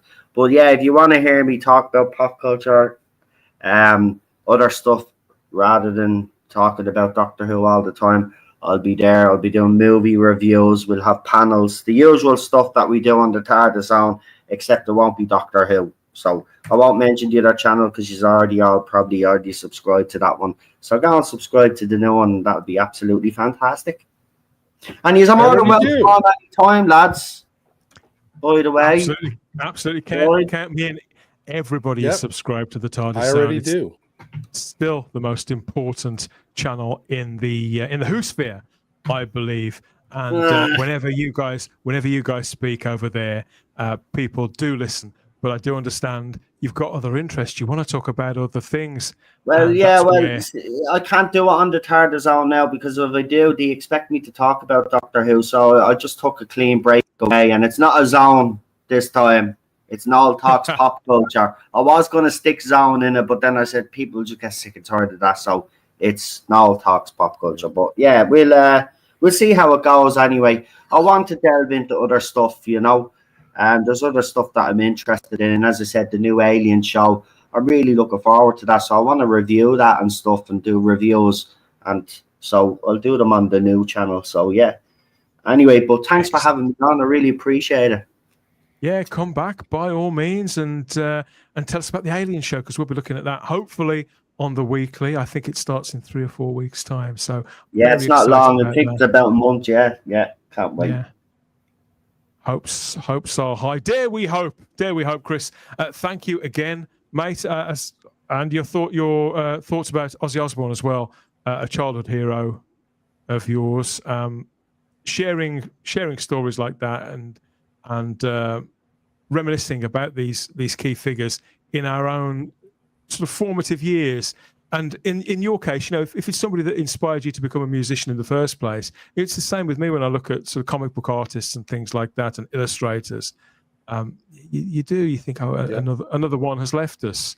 But no, I do appreciate you telling us about how you feel about Ozzy Osbourne and how you felt about his passing. Because I won't pretend. People would have you believe out there's a lot of people who are trying to pass themselves off as huge Ozzy Osbourne and Black Sabbath fans. I won't claim that I know their discography inside out. That's yeah. Well, no, that's a pet peeve, and that's something that just annoys the living hell out of me whenever somebody passes away. It's like, oh, I was a fan of David Bowie. No, you weren't. Yeah. Grief tourists. It's like, no, I'm like, when David Bowie passed, I'm like, no, it's sad when somebody passes away, but I didn't dislike David Bowie, but I wasn't a David Bowie fan. I'm like, I don't like Prince. I didn't pretend I loved Prince. So it's like, there's only like Ozzy or when William Shatner, when Tom Baker passed away. Yes, those are the ones that will really hit me. So yes, grief tourists, you suck. But yeah, and you could see it. I'm like, I loved Ozzy. No, you name one album Ozzy put out. Exactly. Shut up. Yeah, I hate the fakes, man. Leave it out. Like, I wasn't a Bowie fan, but I could recognize what he did for pop culture and music. So, but I wasn't kind of like, same with Prince. Not a Prince fan, but I understood that. I like the hits, but I didn't. He put out about 70 albums. I haven't got time for that stuff. Raspberry Beret, Purple Rain. Apparently, there's like 100 that he didn't put out because he liked recording stuff and never releasing it. Apparently, but yeah, I'm not a Prince fan, so can't be a fan of everything and everyone, can we? But that doesn't mean that we can't pay respects when. No, exactly. You can respect them for what they did. But, don't pretend that somebody that you never followed is. It's like when Gene Wilder passed away. Oh, no, did you know him outside of Charlie and the Chocolate Factory? Well, okay, well, then it did actually impact you. You respected him, but it's not the worst thing that ever happened to you. Shut up. Yeah. I want to give a quick nod here to Dalek de Bando's comment in the live chat. It's in reference to the public service announcement movie. He reminds us there used to be a guy named Mr. Methane who farted tunes. Whatever happened to him? He's now retired. He drew too much mud, and he had to take an early retirement. I was going to say he became president of the United States, and just from 2020 to 2024. That's actually, I like that. Yeah. Mr. Methane, you could. He had a profile on television in Britain, and you could book him for parties, corporate dues, all that kind of thing. A low-level celebrity. But the reason why I wanted to just mention this is I first saw Mr. Methane on a TV show called the James Whale Radio Show, late night on ITV on Friday. So the Brits will know what I'm talking about. The James Whale Radio Show was exactly what it appeared to be. It was a radio show put on the TV with a gang of people in the audience. And at that time, the guy James Whale, who fronted it, had been a DJ on various different radio stations at that time for about 15, 16 years, working his way up through local radio, gets onto local TV and then national TV, a huge show. It was all over the place. There was a format, but there wasn't a format. And he was notorious for pulling no punches in the kind of debates that he used to chair. He made the Jerry Springer show stuff look tame. But what he used to do, because he was on late at night, he used to bring through sort of variety acts.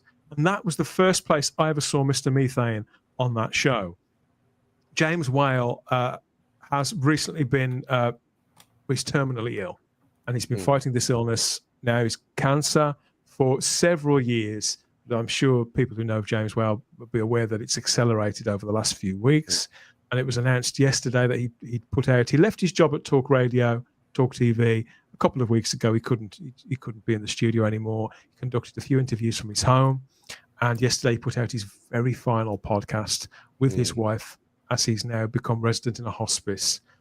It's incredibly moving to hear James Whale's final broadcast. It's just a 5-6 minute podcast. Wow! And if we're talking about heroes, there's a broadcasting hero to be that kind of figure who existed slightly outside of the mainstream, and yet had that career for over 5 decades. Huge amounts of respect for James Whale, not just for what he did on radio, but for what he did to just make pop culture at that time that bit more colourful, by introducing us to people like Brian the Singing Miner, Steve Coogan, various different comedians had their first shout on the James Whale radio show, including Mr. Methane. So go and check that out on YouTube. There's videos of him and Brian the Singing Miner. Get some laughs in there, and go and look back at old James Whale radio shows. I'm sure you'll enjoy them. Snapshots of the mid to late 80s, and obviously I think a lot of people are thinking of James Whale too, as he lives out his final days there, with people looking after him. So yeah, I wanted to mention that. Thanks for bringing it up there, Dalek DeBando. Thank you, everybody, for your company. That was quite depressing, wasn't it? No, that was Gary, nice. That was nice. Thanks for coming on again, mate, for enduring another round of I just show up. I just show up for the fart ads. There you go. Yay! I have a purpose in life. Between us, we didn't disappoint, did we? We didn't disappoint. Okay, so we are going to slip off back into forever, everyone, and we'll see you out there somewhere next time. One more shout, I think, from the Prince of Darkness himself. We'll see you on the next one. Bye-bye. Bye.